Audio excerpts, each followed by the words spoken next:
लोकाभिरामं रणरङ्गधीरं राजीवनेत्रं रघुवंशनाथं कारुण्यरूपं करुणाकरं तं श्रीरामचन्द्रं शरणं प्रपद्ये। मनोजवं मारुततुल्यवेगं जितेन्द्रियं बुद्धिमतां वरिष्ठं वातात्मजं वानरयोधमुख्यं श्रीरामदूतं शरणं प्रपद्ये। श्रीरामदूतं शरणं प्रपद्ये। श्रीरामदूतं शरणं प्रपद्ये।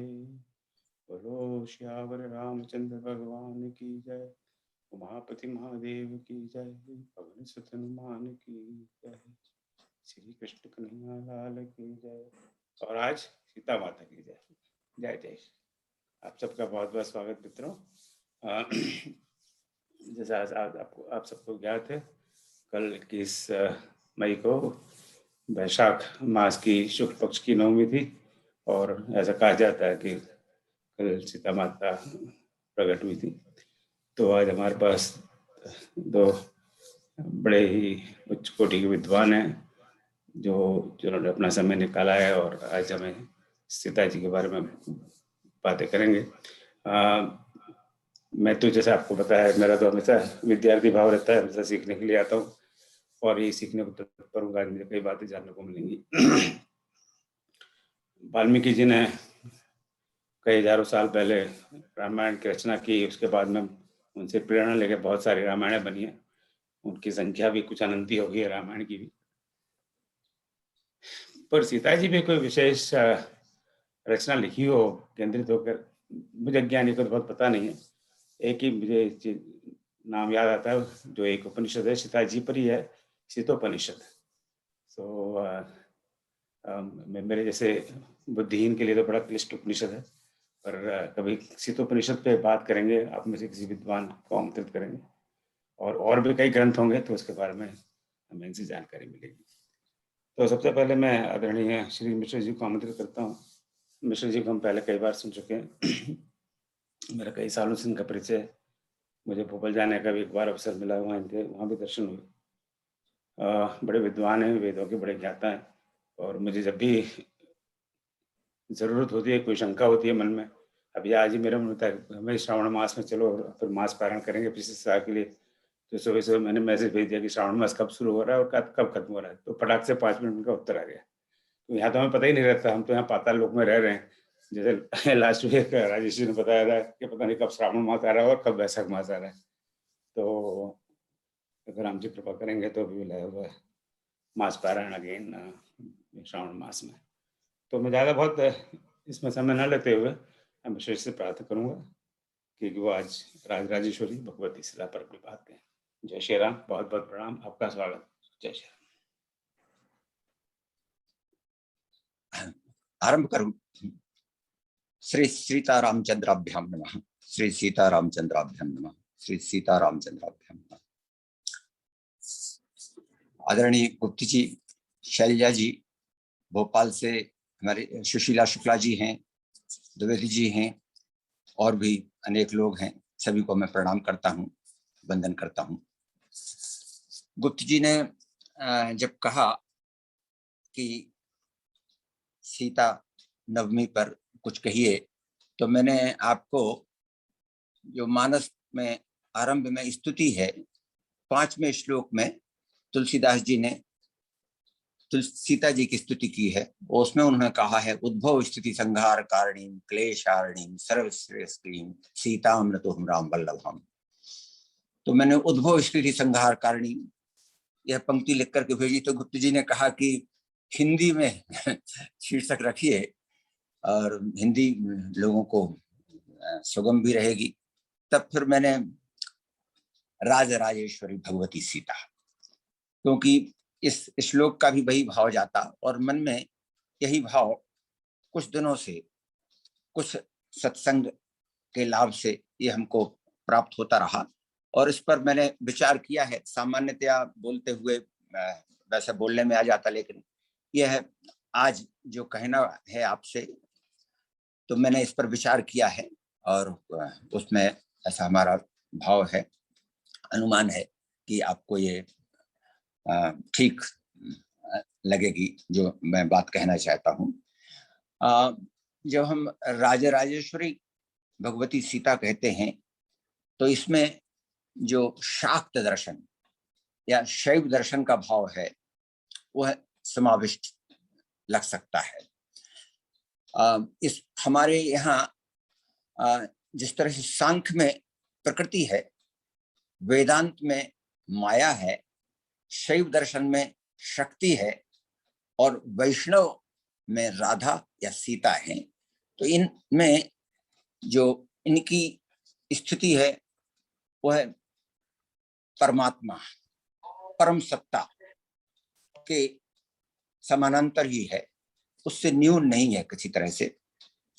इसीलिए जब तुलसीदास जी आरंभ में प्रार्थना करते हैं कि जो उद्भव और स्थिति और संहार, यानी जो ब्रह्मा विष्णु और शिव की भूमिका है, उस भूमिका को संपन्न कर रही हैं सीता, तब ये तुलसीदास जी में भाव कहाँ से आया, कैसे आया, यह प्रश्न किसी के भी मन में उठ सकता है। क्योंकि रामचरितमानस या रामायण पढ़ते हुए तो ये समझना कठिन जाएगा कि कहाँ सीता ने सृष्टि की रचना की, कहाँ उसका पोषण किया और कहाँ संहार का कार्य किया। ये कैसे बात आई, तुलसीदास जी ने कहाँ से बात कही। इसमें प्रार्थना तो तुलसीदास जी ने की है, लेकिन हम थोड़ी से आगे जब बालकांड में जाते हैं तो हमें पता चलेगा वहां कि जब मनु और शत्रुपा ने भगवान की प्रार्थना की और भगवान वहां जब अवतरित हुए, प्रकट हुए, विश्ववास प्रकटे भगवाना, और उनका तो जो प्रार्थना है बड़ी अद्भुत है। जो स्वरूप बस शिव मन माही, जही कारण मुनि जतन कराही, जो भूषणी मन मानस हंसा, सगुन अगुण जय निगम प्रशंसा, देख हम स्वरूप भरी लोचन। जो निराकार सर्वशक्ति संपन्न परमात्मा है, उसको साकार अपनी दृष्टि से देखना चाहते हैं। और यही भी बात आती है, विधि हरिहर तब तेक अपारा, मनु समीप आए कई बारा। ब्रह्मा विष्णु शिव भी आ चुके थे, लेकिन मनु डिगे नहीं थे। उन्होंने कहा हमको तो परम ब्रह्म का साक्षात्कार करना है और सगुण रूप में साक्षात करना है। तो जब भगवान उनके सामने विश्ववास प्रकटे भगवाना जब आए और उन्होंने उनको वरदान दिया, तो एक बात भगवान ने उनसे जो कही, बहुत प्यारी बात कही। भगवान ने कहा कि आदि शक्ति जही जग उपजाया, आदि शक्ति जही जग उपजाया, सो अवतरी मोर यह माया। राम वाम जिस सीता सोई, वहां वर्णन आता है, राम के वाम भाग में सीता जी वहां थी, तो उन्होंने सीता जी ने जो वहां वाम भाग में थी, तो भगवान कहते हैं कि सो अवतरे मोर है, ये मेरी माया है, माया शक्ति है, अव्यक्त नामनी, जो उसमें आदिशंकर उनकी परिभाषा माया की देते हैं। तो ये सीता जो है मेरे दिशा में, ये भी मेरे साथ अवतार लेंगी और आदि शक्ति, और वो ऐसी हैं जो सृष्टि को उत्पन्न करने वाली है। आगे जाकर के अयोध्या कांड में हमें मिलता है कि जब वाल्मीकि के आश्रम में भगवान जाते हैं, तो वहां वाल्मीकि जी भगवान के प्रार्थना सेतु पालक राम तुम, जगदीश माया जानकी, जगदीश माया जानकी, जो सृजति जग पालति हरति, रुख पाए कृपा निधान की। उन्होंने सीता को कहा कि जो सृष्टि की संरचना करती हैं, पालन करती हैं और भगवान के रुख को पा करके सृष्टि का संहार भी करती हैं, ऐसी सीता जी आपके साथ हैं। लक्ष्मण जी की बात आई, श्रुति सेतु पालक राम तुम, जगदीश माया जानकी, जो सृजति जग पारति पालति हरिति, रुख पाए कृपा निधान की, जो सहस शीस अहिस महीधर, लखन सचराचर धनी, सुरकाज निर्राज धनी, चले दलन खल निश्चरणी।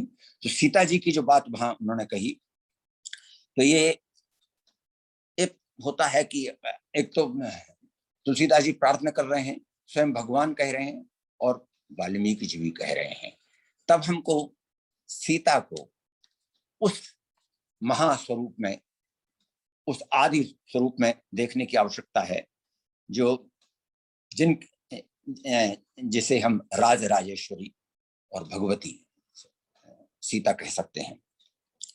वाल्मीकि रामायण में ये वर्णन आता है कि अंत में जब रावण को राम मार देते हैं, तब वाल्मीकि जी उस समय कहते हैं, सीता लक्ष्मीर भवान, सीता लक्ष्मीर भवान विष्णुदेवा कृष्ण प्रजापति, आप विष्णुदेव हैं और लक्ष्मी ही साक्षात सीता के रूप में आपके साथ पधारी हुई है, आई हुई है। तो ये स्कंद पुराण में भी, स्कंद पुराण में भी कहा गया है। गुप्त जी ने कहा था कि आप तो वेद उपनिषद पुराण के आधार पर जो भी सूचना देना चाहें कहें तो अच्छा लगेगा हमको। स्कंद पुराण में कहा गया है, कमलेयम जगन्माता लीला मानुष विग्रह, यह कमला है, लक्ष्मी जी हैं। इसी में स्कंद पुराण में आगे राम भी कहते हैं, अनन्या ही माया सीता भास्कर प्रभा यथा, जिस तरह से भास्कर सूर्य की प्रभा होती है, वैसे ही हमारी सीता भी अनन्य रूप में हमारे साथ हैं। सीता भी इसी बात को दोहराती हैं, अनन्या राघवेण हम भास्करिण प्रभा यथा, मैं राघव से अनन्य हूं, कहियत भिन्न न भिन्न बंधु सीताराम पर तुलसीदास जी ने जो वहां कहा है। आपने सीतोपनिषद का नाम लिया गुप्त जी, और बहुत सही नाम लिया। सीतोपनिषद में ये राम तापनी उपनिषद है, जिस तरह से पूर्व राम तापनी उपनिषद, उत्तर राम तापनी उपनिषद है, उसी तरह से सीतोपनिषद भी है। और सीतोपनिषद में सीता जी के संबंध में जो कहा गया है, मैं वो बताता हूं आपको।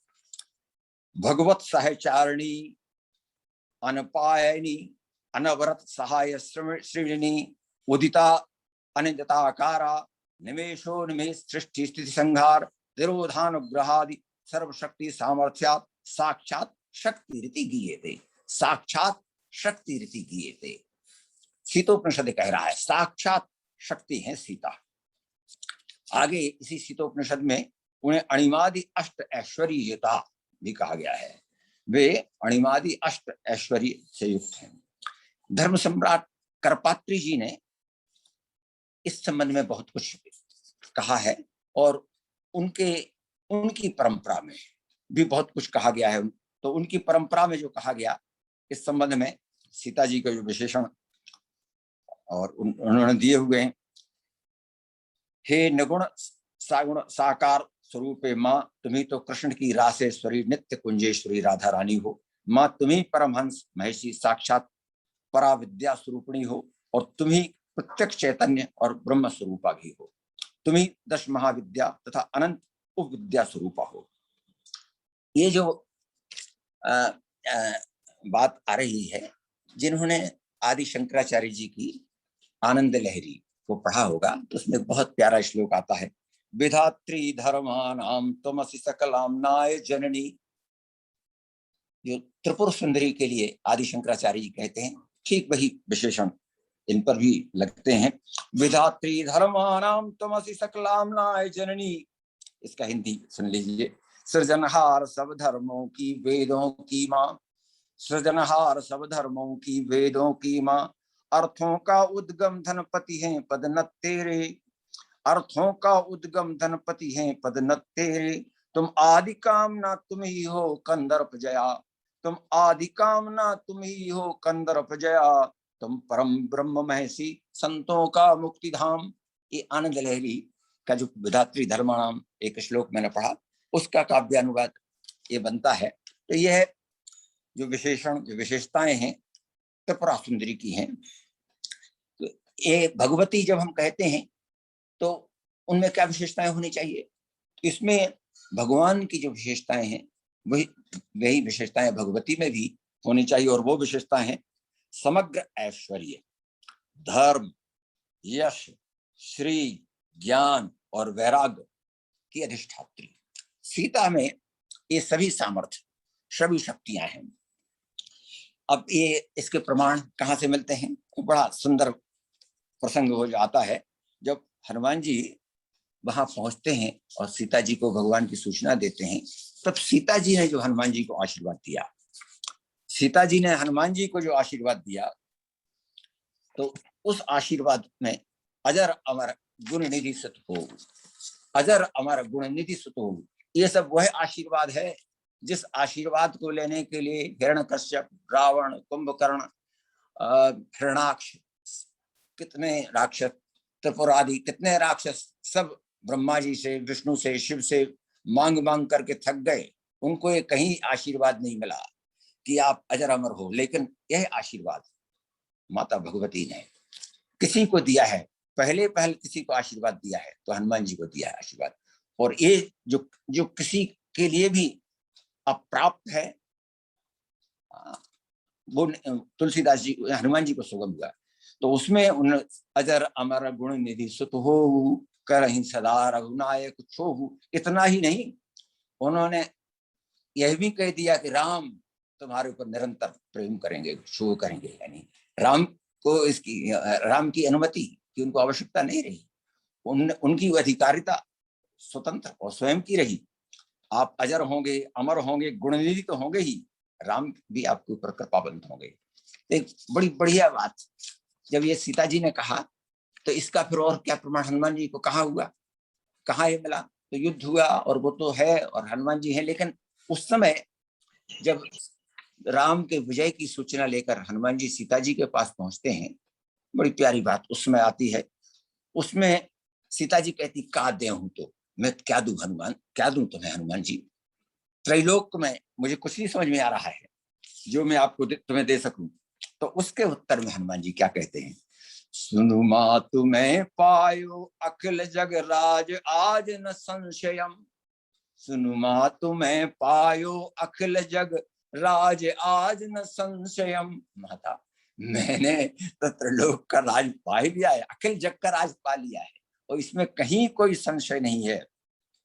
यह सब जो हमको आपका आशीर्वाद प्राप्त हुआ है, तो ये वो फलित उसकी फलित ही जो है सीता जी के आशीर्वाद की, ये हनुमान जी की इसमें स्वीकारोक्ता में बहुत स्पष्ट हम देख सकते हैं। अब ये है एक विनय पत्रिका में बड़ा प्यारा पद है। अब देखिए जो उसमें एक पद है 16वां विनय पत्रिका में आता है, सुन सीतापति शील स्वभाव, मोदन मन तन पुलक नयन जल, सो जग खिहरी खाओ। सीतापति के शील स्वभाव को सुनिए, और उस शील स्वभाव में उन्होंने पूरे रामचरितमानस का घटनाक्रम बताया है। लेकिन जो विशेषण सीतापति, वो विशेषण जो विशेषताएं राम में, शक्तिमत्ता राम में जो आ रही है, वो सीतापति की होने के कारण है। और बहुत लंबा चलता है, शिशुपणते गुरु मात पितारु सेवक स्वामी सखाओ, कहत राम विधु वदन रसो है सपने लखो न काओ। और वो भी आता, श्रवण सुनत गुण राम राम के उर अनुराग बढ़ाओ, तुलसीदास अनायास राम पद पयो प्रेम पसाओ। लेकिन ये सारी शक्ति, सारी सामर्थ्य सीतापति के कारण आई हुई है। एक बड़ा सुंदर वाल्मीकि रामायण में प्रसंग आता है।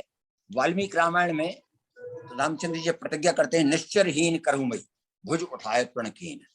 तो उसमें वाल्मीकि रामायण में सीता जी पूछती हैं, बड़े आश्चर्य की बात है, भगवान आपने ऐसी कठिन प्रतिज्ञा कर ली, उन राक्षसों को मारने की प्रतिज्ञा कर ली जिनसे अभी आपकी कोई शत्रुता नहीं है, उनको मारने के लिए सीता जी वहां यानी उनको प्रश्न को रोकती हैं और उसका जानना चाहती हैं, आशय जानना चाहती हैं। बहुत प्यारी बात है। तो उसमें इन राक्षसों ने आपका क्या बिगाड़ा? तो उन्होंने कहा, वो भगवान ने अस्थि समूह देखे, तो उसमें जो भगवान राम ने स्पष्टीकरण दिया है वो बड़ा महत्वपूर्ण जाता है। और उन्होंने कहा, भगवान राम उसमें कहते हैं वाल्मीकि रामायण में, अप्यहम जीवितम जहियाम त्वाम वा सीते सलक्ष्मणम। मैं सीता, हाँ ऐसी स्थिति कभी आती है, मैं बता रहा हूं वह स्थिति, कि मैं तुम्हारा भी और लक्ष्मण का भी परित्याग कर सकता हूं, ना तो प्रतिज्ञान संस्कृत ब्राह्मणेभ्यो विशेषता।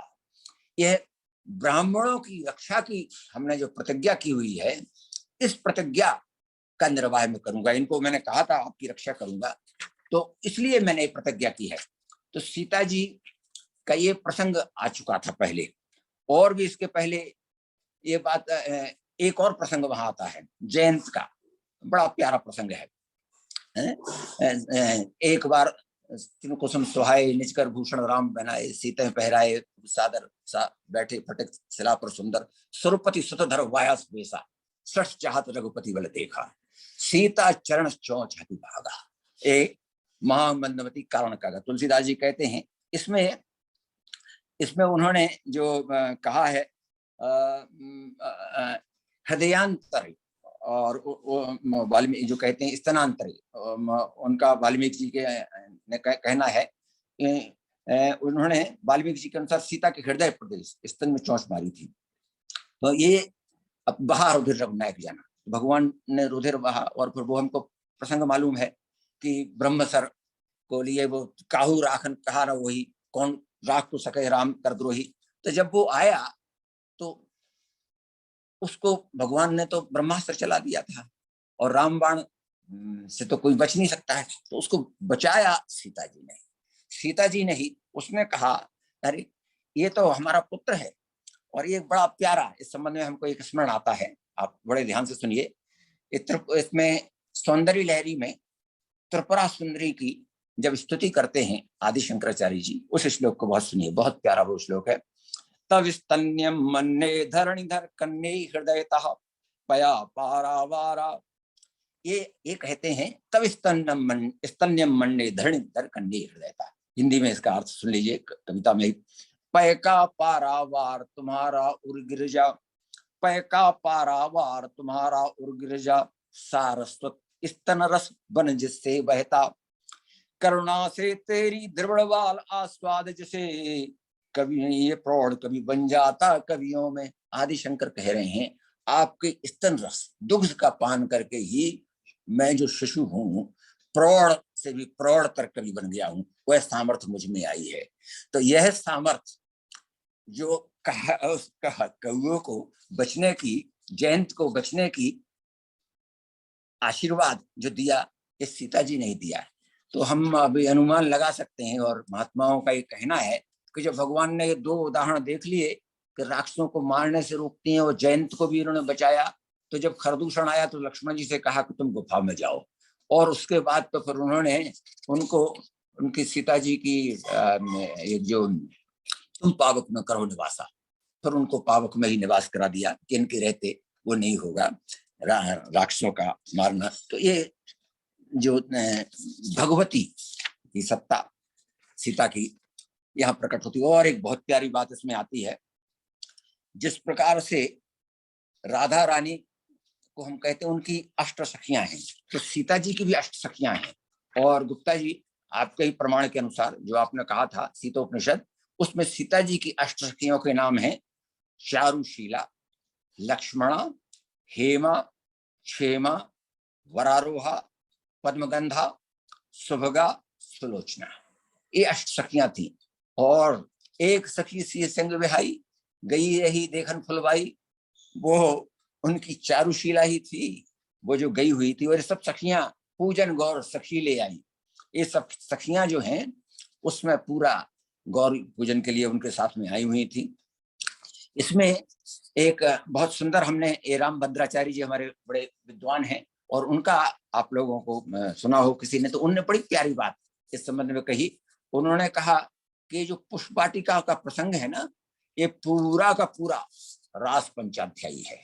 पुष्पवाटिका का पूरा प्रसंग एक तरह से रास पंचाध्यायी है। और जिस तरह से वहां भी जो आता है रास पंचाध्यायी में, कृष्ण का वेणुवादन, कृष्ण का रास, और उसमें गोपी गीत आदि सारी आवृत्तियां इस बड़े संक्षिप्त से प्रकरण में, प्रसंग में वहां पर हो जाती हैं, आ जाती हैं। तो इस तरह से हम देखते हैं कि जो वैष्णवों ने, और विशेष करके ये जो हमारे करपात्री जी, धर्म सम्राट करपात्री जी हुए, और वर्तमान में राम भद्राचार्य जी, इसी परंपरा में सीता जी की व्याख्या और उनकी शक्ति, उनकी भगवती के रूप में उनकी उपासना का विचार करते हैं। और कई जगह उन्होंने इसका प्रस्तुत भी किया है। हमारे पास वेद में भी सीता के संबंध में कुछ बात है, लेकिन मैं अभी इस पर यहाँ ठहरता हूँ। समय जो अभी जितना था वो उतना हो रहा है, और हमारी शैलजा जी को भी बोलना है। बीच में यदि कोई प्रश्न आते हैं, कहीं और बात आती है, तो मैं और कुछ कहूंगा। बहुत बहुत धन्यवाद। जय श्री राम, जय जय श्री राम, जय बहुत बहुत धन्यवाद। जय श्री राम। जय श्री राम, बहुत बहुत धन्यवाद। बहुत बड़ी कृपा, आपने कई ग्रंथों का आपने रेफरेंस दिए। हमने तो उन ग्रंथों के नाम तक नहीं सुने, पढ़ने की तो बात दूर रही। तो पर आपसे मेरा ये तो बाद में आप और भी प्रश्न करेंगे, पर मेरे मन में ये तो रहेगा कि शीतोपनिषद के अलावा और कौन से ग्रंथ हैं जो सिर्फ सीता जी पर ही केंद्रित हैं? हाँ, इनमें और पुराणों में और दिन पुराणों को भी संदर्भ दिए हैं, वो तो सब आते ही हैं। लेकिन ये उपनिषदों के बारे में थोड़ा सा और भी आता है, जैसे श्री राम ताप, पूर्व राम तापनी उपनिषद है, उत्तर तापनी उपनिषद है। ये हमारे मन में बहुत पुराना प्रश्न था गुप्त जी, ये कि राम, ये जो वेदों में बार बार तुलसीदास जी कहते हैं कि वेदों में राम ने ये कहा, तो मूल जो ऋग्वेद जो संहिताएं हैं इनमें नहीं है। वो कभी होगा तो मैं बताऊंगा, इस पर बड़ा मेरा लंबा विचार है। वेद में 3 जगह राम का नाम आता है, और सीता जी भी उस रूप में नहीं है, और राम भी उस रूप में नहीं है। तो इसलिए मूल जो संहिता है वेद हैं। उपनिषदों में भी ये जो बाद की रचनाएं हैं, ये दोनों जो उपनिषद हैं, राम तापनी उपनिषद, पूर्व राम तापनी उपनिषद और उत्तर राम तापनी उपनिषद, ये उत्तरवर्ती रचनाएं हैं। तो कुछ लोग कहते हैं अभी मध्यकाल की हैं, इसलिए इनको वेदों की उस श्रृंखला में हम ले आ सकते हैं, कठिनाई है। तो पुराणों में हम जा सकते हैं, पुराणों में। लेकिन ये जो उपासना है हमारे भक्तों की, साधकों की, तो इस रूप में उपासना करना चाहते हैं, और ये है तुलसीदास जी ने कहा ही। और तुलसीदास जी के जो राम जो दर्शन है, विशिष्टाद्वैत दर्शन में जो विशिष्ट ब्रह्म है वैष्णवों के, चाहे वो राम हो या कृष्ण हो, तो परम शक्ति संपन्न है। ये जो है ना, जिस तरह से वेदांत में जिसे ब्रह्म कहा जाता है, और इसमें भक्तों के लिए जो भगवान है, योग के लिए वह ईश्वर है।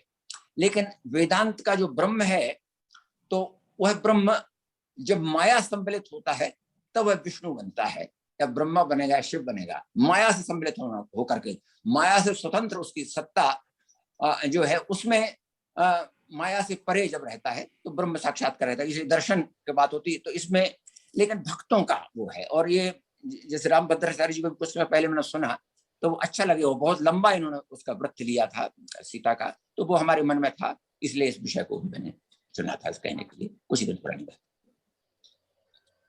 बहुत बहुत धन्यवाद मिश्र जी। मेरे ख्याल से आज आपके इस वक्तव्य से एक थोड़ी प्रेरणा मिली है कि कभी भविष्य में हम वेदों में और पुराणों में राम कथा और सीता जी की क्या बात आती है, उस पर कभी बात करेंगे। हाँ, तो ये मन में प्रश्न रहा कि तुलसीदास जी ने जो कहा, तो उसका कुछ तो प्रमाण होगा, और उसका वो होता है उस पर।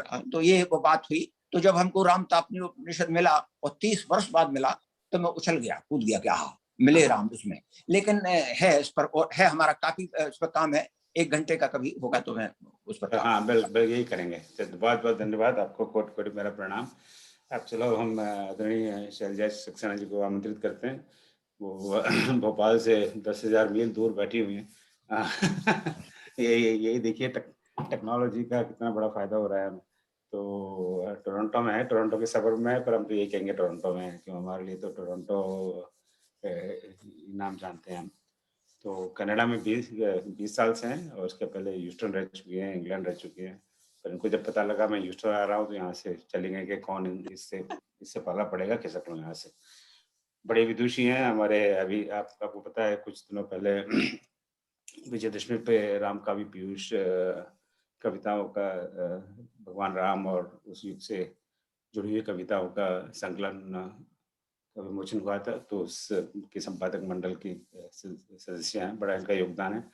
अब इस समय कृष्ण का भी उस पर काम चल रहा है, जिसमें भगवान कृष्ण और उनके युग से संबंधित कविताएं, वो काम करीब करीब खत्म हो गया। उसमें 151 कविताएं होंगी, उसमें भी शैलजा जी का बहुत बड़ा योगदान है। तो बस मैं अब अगेन हिंदी की बहुत बड़ी विदुषी हैं। जब भी हिंदी का कोई मेरा प्रश्न होता है, इनके पास भेजता हूँ कि भाई ये हिंदी में इसको कैसा ही है कि नहीं। तो चलिए, बस इतनी भूमिका के बाद मैं आपको आमंत्रित करता हूँ। शैलजा जी बस महारानी सीता और आधुनिक स्त्री विमर्श पर बात करेंगे। तो बहुत बहुत प्रणाम चर्चा जी, आपका बहुत स्वागत। आप धन्यवाद। धन्यवाद ओम जी, और सभी उपस्थित सज्जनों को, विद्वानों को, मित्रों को मैं प्रणाम करती हूँ। अभी प्रभु मिश्र जी ने बहुत सुंदर बातचीत कही, और आप लोगों ने जो पुराणों में राम कथा पे उत्सुकता दिखाई वो भी बहुत अच्छा लग रहा है। आगे भी जानने की उत्सुकता रहेगी। आपने मुझे यहाँ आमंत्रित किया, उसके लिए बहुत बहुत धन्यवाद। मुझे ध्यान आ रहा है कि नाना पुराण निगमागम सम्मतम यथ क्वचिदन्यतोपि, तो वही है कि जो अलग अलग इतनी रामायणें लिखी गई, हम लोगों ने पहले भी बात कर रहे थे कार्यक्रम प्रारंभ होने से पहले, तो बात वहीं से शुरू करते हैं कि एक बार क्या हुआ कि रामचंद्र जी के हाथ से उनकी अंगूठी, उनकी उंगली से, कहते हैं ये बात कि उनकी उंगली से अंगूठी खिसक गई और वो गिरी धरती पर, तो धरती पर ही नहीं गिरी, वो पाताल तक चली गई।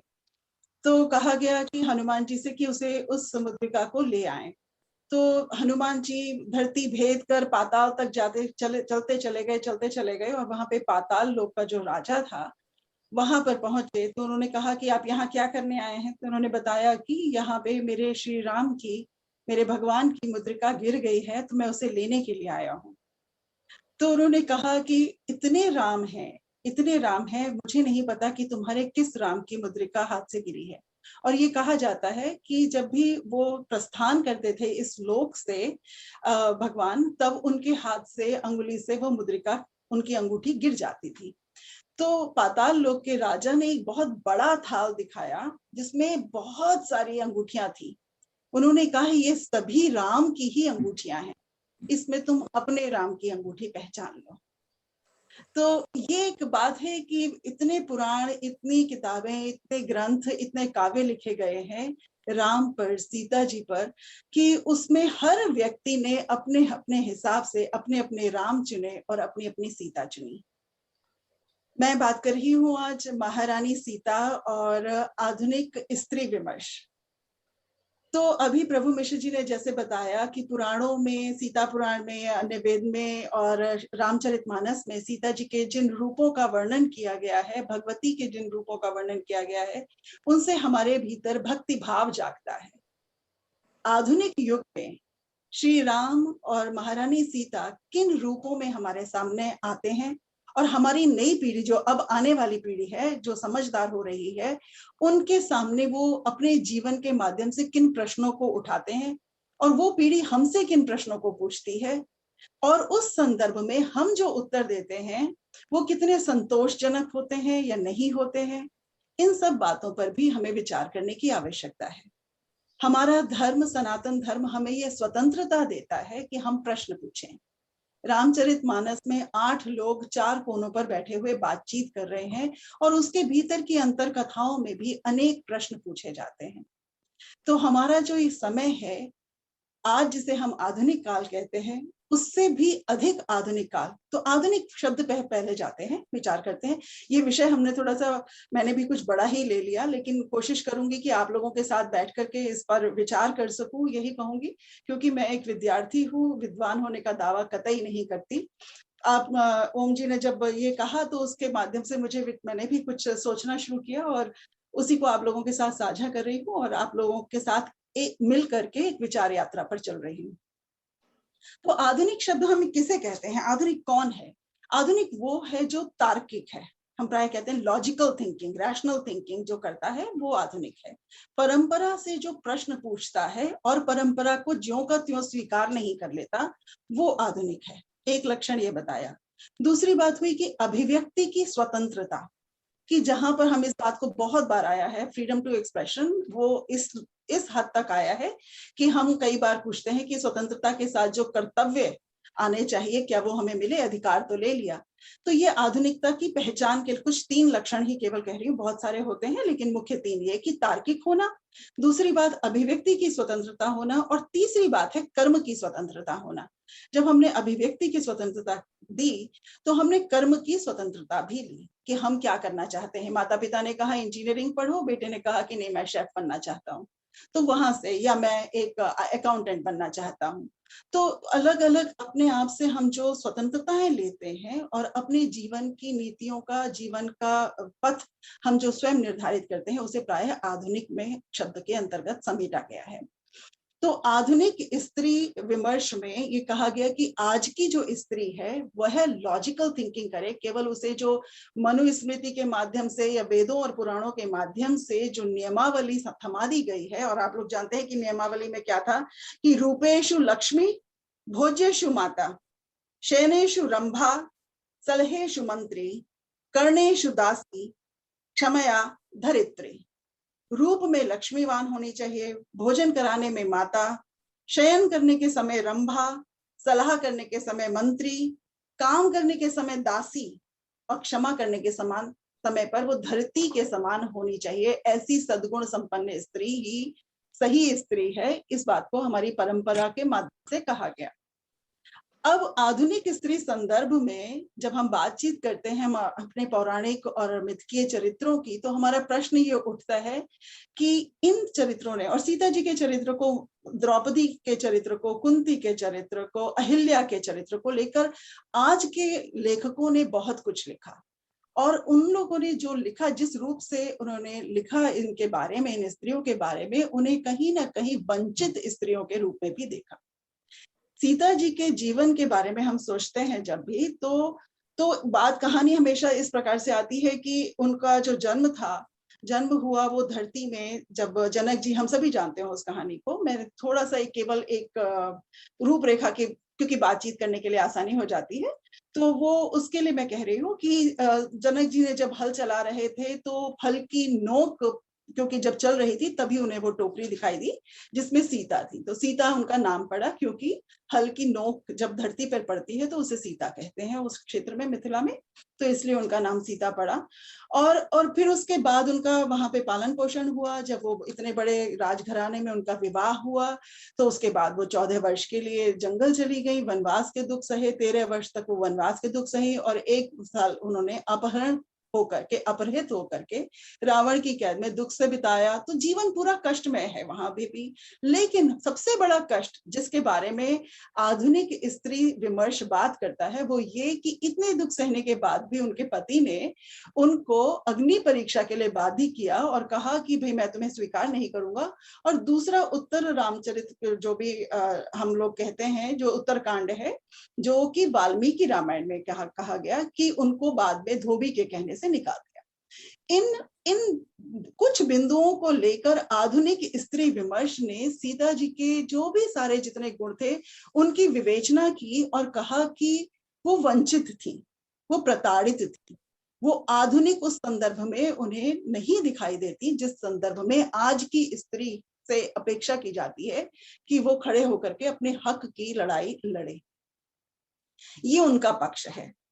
मेरा सोचना ये है कि भगवती के रूप में हमने जिन गुणों की बातचीत करते हैं हम सीता जी में, उसको आधुनिक पक्ष ने तो एक तरफ रखा, मानवीय रूप की बात कर रहे हैं तो मैं भी मानवीय रूप की ही बात करूंगी। भगवती रूप की बातचीत करने के जैसा मतलब जो सामर्थ्य है उसमें तर्क की आवश्यकता नहीं होती, भाव की आवश्यकता होती है, श्रद्धा और विश्वास की आवश्यकता होती है, और वो हर एक की अपनी निजी संपत्ति होती है। जो आज के समय में मनुष्य रूप में सीता जी के बारे में बातचीत कही गई, उसके कुछ उदाहरण देते हुए फिर मैं अपनी बात रखती हूँ। मैं ये बातें जो मैं आपको बता रही हूँ वो आधुनिक हिंदी साहित्य में दिखाई देती हैं। कि एक कविता में वो कहती है कि जो आभा बोधिसत्व जी है वो कहती है कि अपना सुख दुख मैं अकेले उठाऊंगी, याद करूंगी हर पल हर दिन तुम्हें, पर धरती में नहीं समाऊंगी। सीता नहीं मैं आंसू नहीं बहाऊंगी, सीता नहीं मैं धरती में मुंह नहीं छुपाऊंगी। और आधुनिक काव्यों में दिलीप रमेश उन्होंने खंड खंड अग्नि नाम का एक काव्य लिखा। उसमें कहा कि दिन रात 8 पहर बस इन्हें एक ही धुन थी, राज्य राजनीति संग्राम विजय, सोते जागते हर पल ये राजा ही बने रहे, कभी प्रेमी नहीं बन सके। जाग गया यदि सत्य स्त्रीत्व सीता में, तो हिल जाएगी नींव रामत्व की भी। ये कहा गया। एक जगह कहा गया कि मुझे अबला न समझो, क्रोध पीकर शांत रहती हूँ, अहिंसा हूँ स्वयं सहकर किसी से कुछ नहीं कहती, कुछ न कहती हूँ। ये रघुवीर शरण मिश्र जी हैं, भूमिजा काव्य में लिखते हैं। एक जगह ये कहते हैं कवि कि स्नेह था तो छोड़ देते राम तुम भी राज्य, क्यों हुई केवल तुम्हारे हेतु सीता त्याग्य। ये शंबूक में जगदीश गुप्त जी कहते हैं। एक जगह भारत भूषण अग्रवाल जी अगली लेख में कहते हैं कि मैं दुखी नहीं हूं, मैं गरज रही हूं, जो मेरे पति हैं हाय वे मेरे पुत्रों के पिता नहीं हैं, नहीं तो मैं आपको दिखा देती कि नारी क्या कर सकती है। तो इस तरीके की बात कि सीता क्यों दोषी, तो उत्तर क्या देंगे बतलाएं। और अंत में सीता वनवास में गुलाब खंडेलवाल जी लिखते हैं कि आश्रम सारा धुआं धुआं था, सम्मुख पावक भरा कुआं था, जिसमें तेज विलीन हुआ था, लिए सुकोमल काया। वो दिखाते हैं कि वो कुएं में कूद जाती हैं।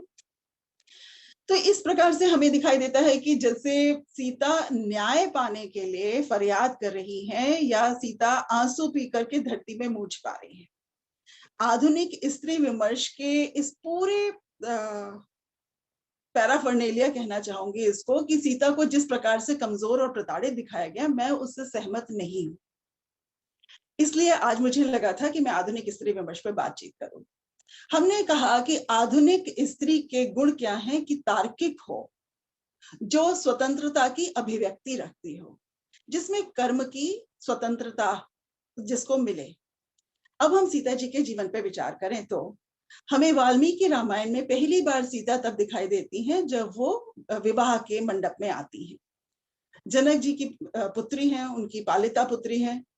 हमें रामचरितमानस में सीता तब दिखाई देती है जब वो फुलवाड़ी में आती है और उनके उनके बारे में सौंदर्य के रूप में उनकी चर्चा होती है।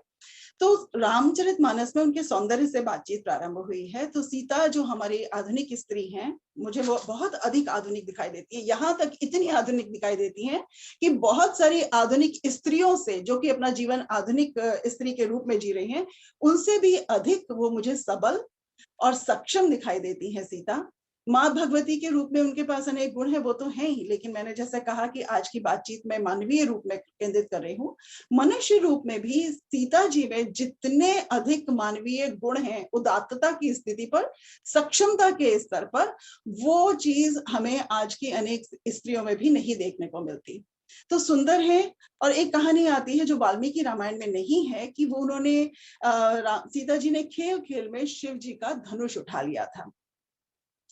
वाल्मीकि रामायण में शंकर जी का जो नहीं धनुष नहीं है, वह ब्रह्मा जी का धनुष है, उसे ब्रह्म धनुष कहा गया। और उसे एक लोहे के बड़े पिटारे में रखकर 50 लोग, बड़े जो बलशाली लोग हैं, कई लोग, वो सब एक कहना चाहिए एक रथ जैसे में रख करके लेकर आते हैं और उसको उठाते हैं।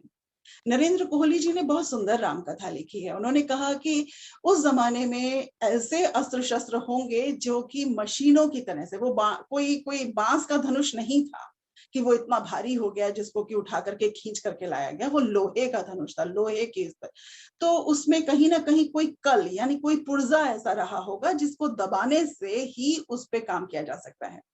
अगर हम उस कथा को लेकर के चलते हैं कि वो लोहे का धनुष था और कहा गया कि सीता जी ने उसको उठा लिया गया था, इन दोनों कथाओं को मिला करके मैं सोच रही हूँ कि सीता में इतनी अधिक बुद्धि थी, सीता में इतना अधिक ज्ञान था कि उन्हें उस प्रकार के अस्त्र शस्त्र के बारे में भी पता था कि कहां से कौन सा पुर्जा दबा करके जिसको उठाया जा सकता है।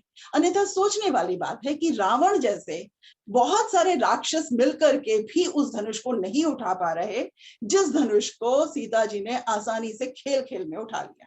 ये बात हमें क्या दिखाती है कि सीता कितनी अधिक बलशाली है। सीता ने, तो अगर सीता इतनी अधिक बलशाली है तो हमें कॉन्ट्रडिक्शन जो हमें दिखाई देता है, प्रतिरोध जो दिखाई देता है कि रावण जब सीता जी को उठाने आया तब उनको कैसे उठा ले गया। तो इस बात को अगर हम तार्किक दृष्टि से सोचें तो जो धनुष है उसके भीतर कहीं कोई कल है, लेकिन उस कल के बारे में कि किस प्रकार से किस पॉइंट को कहां दबाने से ये धनुष हल्का होकर के उठाया जा सकता है, उसमें प्रत्यंचा चढ़ाई जा सकती है, उसका ज्ञान, उस ब्रह्म धनुष का ज्ञान बहुत ही कम लोगों को है, पूरे सृष्टि पे बहुत कम लोगों को है। और ये धनुष क्यों आवश्यक है? क्योंकि उस समय अनेक राक्षस संस्कृति जो थी, हम उस पर अलग कभी बात करेंगे कि आप जानते हैं कि वो कहीं और सींगों वाले राक्षस नहीं थे। राक्षस संस्कृति थी जिसे रक्ष संस्कृति भी कहा गया है। देव संस्कृति थी, रक्ष संस्कृति थी, और मनुष्यों की संस्कृति थी, और किन्नर और गंधर्वों की संस्कृति थी। ये 4 संस्कृतियां कही गई हैं। उस समय राक्षसों का जो आतंक था वो मनुष्य संस्कृति पर इतना अधिक था कि वे कहीं पे भी कभी भी किसी भी हवन को खत्म कर सकते हैं, किसी की स्त्री को उठा के ले जा सकते हैं। आतंक का समय वो कितना कठिन था, इसके बारे में हम आज के समय से देखते हुए उस पर तुलना, हम उसकी कल्पना कर सकते हैं। सीता अद्वितीय सुंदरी है। सीता को पाने के लिए अनेक राजा प्रयास कर रहे हैं, राक्षस प्रयास कर रहे हैं, किन्नर प्रयास कर रहे हैं, रावण तक प्रयास कर रहा है। ऐसे में राजा जनक को अपनी पुत्री की सुरक्षा की चिंता है, इसीलिए उन्होंने वीर शुल्का कहा कि वीर शुल्का मतलब कि कोई अपनी वीरता का प्रमाण दे और सीता को के साथ विवाह कर ले।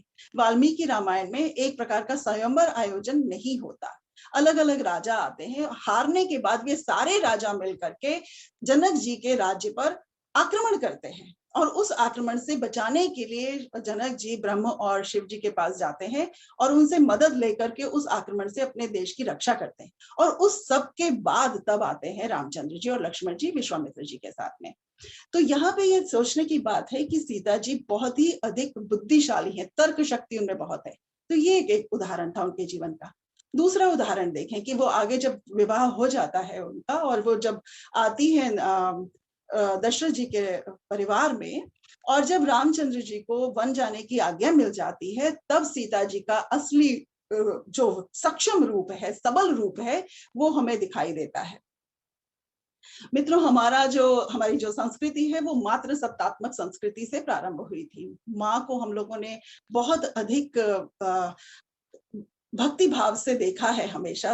नौ दुर्गे की बात ही नहीं कर रही, लेकिन उस जमाने में भी माँ जब कह देती है कुछ, तो माँ की बात को पुत्र को मानना ही होता है। रामचरितमानस में भी तुलसी बाबा ये पूछते हैं, तुलसी बाबा कौशल्य जी के माध्यम से पूछते हैं राम से कि क्या तुमको दशरथ जी ने ही जाने के लिए कहा है, पिता ने ही जाने के लिए कहा है, या माँ ने भी जाने के लिए कह दिया है? क्योंकि पिता की बात को तो एक बार को तुम टाल सकते हो, लेकिन माँ की बात को तुम टाल नहीं सकते। तब जब रामचंद्र जी कहते हैं कि कई माँ ने भी मुझे जाने के लिए कह दिया है, तो माँ कौशल्या कहती है अब अगर माँ ने कह दिया है तो तुम नहीं रुको, अब तुम जाओ। ये वाली बात कही है। यहाँ पे सीता जी जब जाने के लिए, वन जाने के लिए बात कहती हैं, तो रामचंद्र जी उन्हें अनेक प्रकार के भय दिखाते हैं कि जंगल में बहुत तरीके के जानवर होते हैं, कैसे तुमको मैं बचा रख पाऊंगा, या मतलब तुम किस प्रकार से अपने को बचाओगी, उस समझाने की बहुत कोशिश करते हैं। और उसके साथ ही साथ वहां पर उपस्थित सभी माताएं, मंत्रियों की पत्नियां, गुरुओं की पत्नियां, सभी सीता जी को समझा रही हैं। सचिव नारी गुर नारी सयानी, सहित स्नेह कहे मृदुवानी, तुम कहूं तो न दीन बनवासु, करहु जो कहे ससुर गुर सासु, जो नहीं फिरे धीर दो भाई, सत्य संत दृढ़ व्रत रघुराई, तो तुम विनय करो। ये दशरथ जी कह रहे हैं सुमंत्र जी से कि अगर ये भाई नहीं वापस लौट के आते तो तुम एक काम करना कि तो तुम विनय करहु कर जोरी, फेरिए प्रभु मिथिलेश किशोरी, कि मिथिला की किशोरी सीता जी को तो वापस ले ही आना। पितुग्रह कबहु कबहु ससुरारी, रहो जहां रुचि होई तुम्हारी, एई विधि करो उपाय कदम्बा, फिरई त होई प्राण अवलंबा। वो कहते हैं कि उनको समझाना कि कभी ससुराल में रह लेंगी, कभी माता जी के घर में रह लेंगी, अपने जहां तुम्हारी जैसी रुचि होगी वैसे रह लेना, कुछ इस प्रकार से करो कि उन्हें लौटा लाओ, क्योंकि फिर ही तो होई प्राण अवलंबा। दशरथ जी कह रहे हैं कि अगर उनको लौटा लाओगे तो मेरे प्राणों को कुछ तो अवलंब मिलेगा, सहारा मिलेगा, ना ही तो मोर मरण परिणामा, कछ न बसाई भय विदिवामा। अगर सीता जी भी नहीं लौटती हैं तो मेरा मरण ही उसका परिणाम होगा। यानी अगर सीता लौट आती हैं तो मेरे जीवन में फिर से जीने के लिए कहीं ना कहीं अवलंब मिल जाएगा, मैं जीवित रहूंगा। मित्रों, ये जब प्रसंग में जब भी पढ़ती हूँ, मैं सीता जी की उस दृढ़ता पर मुग्ध हो जाती हूँ, उस दृढ़ता से प्रभावित होती हूँ, उस दृढ़ता से रोमांचित हो जाती हूँ कि सीता जी किसी के समझाए से, पति, ससुर, गुरु, मंत्रियों की पत्नी, ऋषियों की पत्नी, उनके समझाने से, अपने वचन से, अपने धर्म से, उनका धर्म, उन्होंने पतिव्रत को अपना धर्म माना। बाकी सब यश मिले अपयश मिले, लोग क्या कह रहे हैं, कैसे क्या होगा, कष्ट होगा नहीं होगा, इन सब बातों को उन्होंने सोचा ही नहीं। उन्होंने केवल एक चीज पर रखा कि मेरा पति धर्म यह है कि मैं पति के साथ जाऊं। तो दशरथ जी की मृत्यु का कारण हम देखते हैं, राम राम हा राम पुकारी, तो हम ये बात देखते हैं। लेकिन यहाँ पर इन छिपी हुई पंक्तियों पर भी ध्यान देना चाहिए कि ना ही तो मोर मरण परिणामा। आज हम जो आधुनिक स्त्रियां हैं, हमें भी, जिनको हमें संस्कार दिए गए ये बात का कि बड़ों की बात मानो, हम में से भी अगर 50,000 बार हमसे कोई चीज कही जा रही हो, या 50 बार ऐसे हमसे कहा जा रहा हो कि भाई रुक जाओ रुक जाओ रुक जाओ रुक जाओ, और हमारे सास ससुर और गुरु और सभी लोग कह रहे हो, तो हमारे मन में दुविधा होगी। पता नहीं हम कर्म क्या करेंगे, वो तो हर एक की अपनी अपनी स्थिति होती है, लेकिन हमारे मन में दुविधा होगी। न वाल्मीकि रामायण में और ना ही तुलसीदास जी के मानस में कहीं भी सीता जी को मन में एक क्षण के लिए भी दुविधा नहीं है, बल्कि बहुत ही प्यार से वो कह देती है कि मतलब मुझे तो जाना ही है, क्योंकि अगर राखी अवध जो अवधि लगी रहत न जने हैं प्राण, कि अगर आपने मुझे अपनी अवधि तक मुझे यहाँ छोड़ दिया तो मेरा प्राण मेरे नहीं रह सकते। अस कही सी बिकल भई भारी, बचन वियोग न सकी संभारी, देखी दशा रघुपति जिये जाना, हटि राखें नहीं राखें प्राणा, कि अपना हट रखेंगी, प्राण नहीं रखेंगी, क्योंकि ये प्राण अपने दे देंगी पति धर्म के कारण यहाँ पर ही, तो इसलिए मुझे इनको लेकर जाना ही पड़ेगा। तो वो अपने वचन पर अडिग रहती हैं। ये है स्वतंत्रता अभिव्यक्ति की, ये है स्वतंत्रता कर्म की। सीता जी कहाँ से आधुनिक नहीं है? किस दृष्टिकोण से लगता है कि उनके ऊपर कोई बात लादी जा रही है? यहाँ तो उनसे बहुत विनती की जा रही है, उनको समझाया जा रहा है, लेकिन सीता जी अपने तर्क के साथ अपने स्वतंत्रता अभिव्यक्ति की स्वतंत्रता रखती है, कर्म की स्वतंत्रता रखती है। वो उस समय ये भी नहीं सोचती कि उर्मिला है, कीर्ति है, मांडवी है, वो ऐसे बहुत सी जो लोग हैं, जो उनकी बहनें हैं, वो किसी प्रकार से दुख महसूस करेंगी, क्योंकि वो तो भाई वहीं रह गई, जबकि लक्ष्मण जी तो चले गए साथ में, उर्मिला तो नहीं गई। लेकिन सीता जी ने अपना पति धर्म अपने लिए निश्चित किया। तो उस प्रकार से वहां पे मुझे वो बहुत अधिक आधुनिक लगती है, जिसकी ओर हमारे आधुनिक स्त्री विमर्श के लेखकों का ध्यान नहीं गया है, जाना चाहिए था। अगला हम अब प्रसंग देखें तो जंगल में वो वनवास के जो सारे दुख है बड़े खुशी से सहती हैं, बहुत ही प्रसन्नता पूर्वक गृहस्थी चल रही है। रामचंद्र जी आभूषण बना रहे हैं, पहना रहे हैं, सब कुछ होता है। और उसके बाद फिर वो मारीच के जो कि स्वर्ण मृग है उसको लाने की जिद भी करती हैं। त्रियाहट जिसकी बात कही गई है, मुझे बहुत आनंद आता है पढ़ करके कि तुलसीदास जी ने बड़ी एक अच्छी बात कही है कि वो कहते हैं कि काहु न पावक जारी सक, का न समुद्र समाये, का न करे अबला प्रबल, कही जग काज कालू न खाए। काह न पावक जारी सक, किसको पावक नहीं चला सकता, का न समुद्र समाये, किसमें समुद्र में क्या क्या नहीं समा सकता, और का न करे अबला प्रबल, जो जिसे अबला कहा जाता है वो इतनी प्रबल है, इतनी शक्तिशाली है कि वो क्या ना कर दे, कहीं जग कालू न खाए, कि काल किसको नहीं खाता, यानी कि अबला नहीं है, वो प्रबल है। और वो तभी कहते हैं कि सत्य कहे कभी नारी सुभाऊ, सब विधि अगम अगाध दुराऊ। सब विधि अगम है, अगाध है और छिपा हुआ रहता है। निज प्रतिबंब बरकु गही जाई, जान न जाए नारी गति भाई। तो अपने प्रतिबिंब को शीशे में एक बार को भले ही तुम पकड़ लो, लेकिन नारी के मन में क्या चल रहा है वो पता नहीं चल सकता, उसको तुम कभी नहीं जान सकते। इन बातों पर तुलसीदास जी की इन पंक्तियों पर बहुत ही सुंदर बात उन्होंने जो कही, वो हम सीता जी के उसमें भी देखें कि अब उन्होंने मारीच को कह दिया कि ये स्वर्ण मृग है, जबकि सीता जी जानती हैं, इतनी बुद्धिशाली है, लेकिन वो जानती हैं कि ऐसा कोई मृग नहीं होता, लेकिन उत्सुकता है, कौतूहल है। अब आप इसको कुछ भी कह सकते हैं अपने हिसाब से, त्रियाहट कह सकते हैं, भगवान की लीला कह सकते हैं, कोई ना कोई निमित्त होना था, कारण होना था, कार्य संपन्न करने के लिए कारण की उपस्थिति आवश्यक थी, तो वो काम हुआ। आगे बढ़े तो देखें कि सीता जी का बल कितना है कि रावण उन्हें ले आया, अशोक वाटिका में रखा, लेकिन एक क्षण के लिए भी वो घबराती नहीं। वो उसको धमका रही है, रावण को धमकाती है कि जब आएंगे रामचंद्र जी और जो उनका चंद्रहास जो कटार है उससे जब तेरी गर्दन कटेगी तब देखना। ये कितनी कितनी सक्षम स्त्री का वचन है ये, कि जो अपहृत है, हम लोग बहुत क्राइम पेट्रोल आजकल के समय में टीवी पे सब देखते रहते हैं, कितने क्राइम्स हो रहे हैं, स्त्रियों के विरोध में कितने क्राइम अपराध हो रहे हैं। हम किसी ऐसी स्त्री के बारे में हम जानते हैं, पढ़ते हैं कि वो धमका सकती हो किसी को, अपने अपहरण करने वाले को, और आप उस जमाने की बात करते हैं जबकि पहले की बात है, और हम उनको प्रताड़ित और वंचित कह रहे हैं। इससे बड़ा झूठ क्या हो सकता है। तो वहां पर सीता अपने आप को इतनी सक्षम रूप में प्रस्तुत करती हैं सीता जी कि रावण भी उनसे डरता है, धमका के चला जाता है। अब वो बात दूसरी है कि उसने क्यों नहीं छुआ, वो कहानी पुराणों में आती है कि रंभा ने उन्हें श्राप दिया था और इस कारण से, और मंदोदरी को साथ लेके जाता है क्योंकि उसको कहीं ना कहीं भय है कि अगर सीता जी ने भी उसको श्राप दे दिया तो मुसीबत हो जाएगी, तो इसके लिए वो मंदोदरी को साथ लेके जाता है। तो वहां पे वो सक्षम दिखाई देती हैं। राक्षसियां उनको बहुत प्रकार से प्रताड़ित करती है, लेकिन वो राक्षसियों के उस प्रताड़ना, उस दुख, उस कष्ट को भी चुप करके सह जाती है, कुछ कहती नहीं, उस पर प्रतिक्रिया उन पर नहीं आती। अकेले में भले ही वो दुखी हो रहे, अपना उनका निजी संबंध, वहां से वो दुखी है कि राम को नहीं देख पा रही है, उनका एक निजी दुख है, प्राइवेट दुख है, लेकिन पब्लिकली वो समाज के सामने वो एक बहुत ही सशक्त स्त्री के रूप में राक्षसियों के सामने आती है कि राक्षसियां उन्हें त्रास दे दे के हार जाती है। ऐसे समय में आते हैं हनुमान जी। अब देखें, कोई भी स्त्री होगी जो साल भर से दुख सह रही है, कष्ट सह रही है, महीने भर का उसको अब समय दिया गया है कि महीने भर के बाद में तुम्हारा गला काट दूंगा, ये कर दूंगा, वो कर दूंगा, सारी बातें कही गई हैं। ऐसे समय में हनुमान जी मुद्रिका डालते हैं, तुरंत किसी की भी प्रतिक्रिया क्या होगी, अरे वाह, ये तो भगवान की, मेरे पति की मुद्रिका है, तो विश्वास करेगी। लेकिन सीता जी की बुद्धि, सीता जी की तर्कशीलता, सीता जी का ज्ञान उनको प्रश्न करवाता है, पूछती है कि भाई तुम कौन हो और किस प्रकार से एक वानर की और मनुष्य की दोस्ती हुई।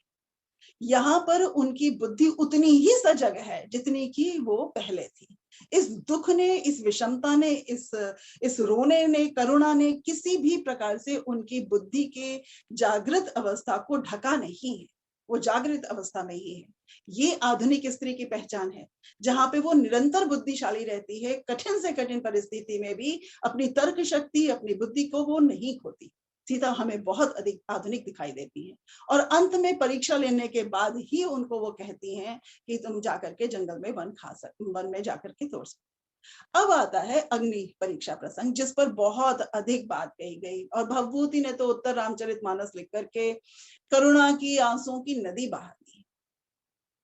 इस प्रसंग पर दो अलग अलग बातचीत हैं। एक तो ये स्कूल भी कहा जाता है, जिसका प्रचलन कम है, क्योंकि हमारे देखिए, विरही होगा पहला कवि, आह से उपजा होगा ज्ञान गान, तो वो उस प्रकार की बात में तो विरह या दुख या करुणा ही हमारे सारे भावों के रसों की निष्पत्ति के मूल में रहता है, ये बात कही गई। इसी प्रकार से वाल्मीकि जी ने जब क्रौंच का वध देखा तो करुणा ही जैसे गान प्रस्तुत करवाती है। क्यों भाई, करुणा, करुणा ही क्यों, दुख ही क्यों, उसी को हमने गान का आधार क्यों माना। और इसी आधार को समझते हुए, क्योंकि हमारे बाद काव्य शास्त्रियों ने बहुत सारे विचार किए हैं, दिए हैं इस पर, मैं नहीं, उसमें आज समय नहीं है, लेकिन मैं इस बात को कहना चाहती हूँ कि हमने करुणा के अतिरेक में, भावनाओं के अतिरेक में हमने कहीं ना कहीं बुद्धि का त्याग कर दिया। इसी कारण से हमें जो सीता की जी की अग्नि परीक्षा और अंत में चल करके सीता जी का जो परित्याग किया है रामचंद्र जी ने, उसके उस प्रसंग में हमें अंतर दिखाई देता है। वाल्मीकि रामायण में अग्नि परीक्षा के बारे में ये लिखा है, स्पष्ट रूप से लिखते हैं वाल्मीकि कि रामचंद्र जी ने उन्हें बहुत विस्तार में बताया। जब वो लेकर आए गए, जब रावण मारा गया और सीता जी को कहा कि शिविका से उतर के पैदल चल के आओ, तब उन्होंने उसके बाद बहुत बताया कि देखो, सुग्रीव ने मेरी ऐसे मदद करी, अंगद ने ऐसे करी, हनुमान ने ऐसे करी, नल नील ने ऐसे करी, विभीषण ने ऐसे करी। सारी कहानी सुनाने के बाद भगवान जी कहते हैं, रामचंद्र जी कहते हैं, क्योंकि वहां पे भगवान नहीं है, वो राम है, राजा है, वो कहते हैं कि देखो, ऐसा है कि 1 साल तक तुम यहाँ पे रही हो और ऐसा हो नहीं सकता, क्योंकि रावण एक कामुक पुरुष है, तो तुमने उसका संग किया, इस कारण से अब मैं तुम्हें स्वतंत्रता देता हूँ कि तुमको जहां जाना है, जैसे रहना है वैसे रहो। अयोध्या आना चाहती हो और लक्ष्मण की, भरत की, शत्रुघ्न की अधीनता स्वीकार करके रहना चाहती हो, उसके लिए भी स्वतंत्र हो। मैंने अपनी कुल की अपकीर्ति को धोने के लिए युद्ध किया है, मैंने तुम्हें बचाने के लिए यह युद्ध नहीं किया। वाल्मीकि रामायण में ये लिखते हैं। फिर उसके बाद ब्रह्मा जी आते हैं और ये सुनने के बाद अब ये देखिए, अगर हम उस प्रसंग में भी चलते हैं, मैं किसी भी घटना को बहुत गहराई में उसको हाँ या ना नहीं कह रही हूँ। मैं जो लिखा हुआ है उसमें सीता जी किस तरीके से प्रतिक्रिया देती हैं उस पर बात कर रही हूँ। क्योंकि देखिए मित्रों, मनुष्य के रूप में जो भी कोई जन्म लेता है उसको जीवन में अनेक स्थितियों का सामना करना पड़ता है। कुछ हमारी प्रिय स्थितियां होती हैं, कुछ अप्रिय स्थितियां होती हैं। अचानक से ये स्थितियां हमारे सामने आ जाती हैं। कोरोना के समय में हम जान ही रहे हैं कि कितनी सारी ऐसी अप्रिय स्थितियां हमारे सामने अचानक, जिन पे हमारा कोई वश नहीं है, हमारे सामने आकर खड़ी हो जाती हैं। स्थितियों पर हमारा नियंत्रण नहीं है, लेकिन उस स्थिति पर हम जो प्रतिक्रिया देते हैं, हम जिस प्रकार का व्यवहार करते हैं उस स्थिति में, उस पर हमारा नियंत्रण है। वही हमारा चरित्र बनाता है। सीता जी का इस स्थिति पर नियंत्रण नहीं है कि राम जी क्या कह रहे हैं। अब रामचंद्र जी ने क्या कहा, सही कहा, अच्छा कहा, बुरा कहा, इसकी विवेचना में हम नहीं जा रहे हैं, क्योंकि आज हम माँ सीता की जन्मतिथि, जयंती उनको मना रहे हैं और उनपे बातचीत कर रहे हैं और उनको आधुनिक स्त्री के रूप में देख रहे हैं। इसलिए मैं सीता जी ने कैसे प्रतिक्रिया दी, मैं उसकी विवेचना कर रही हूँ। और सीता जी प्रतिक्रिया में ये कहती है उनसे कि अगर यही तुमने इतनी सारी कहानी मुझे सुनाई कि भाई तुम्हारे मित्रों ने ये किया, वो किया, वो किया, और मुझे स्वीकार करने से मना कर रहे हो, तो भाई पहले ही तुम मुझे कह देते।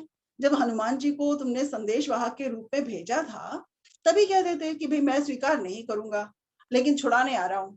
क्योंकि मैं तो उस समय मृत्यु की बात सोच रही थी, मैं उस समय पे ही आत्मदाह कर लेती, तुम्हारे मित्रों को कोई कष्ट नहीं उठाना पड़ता, अपने घर में रहते, सब सुखी रहते।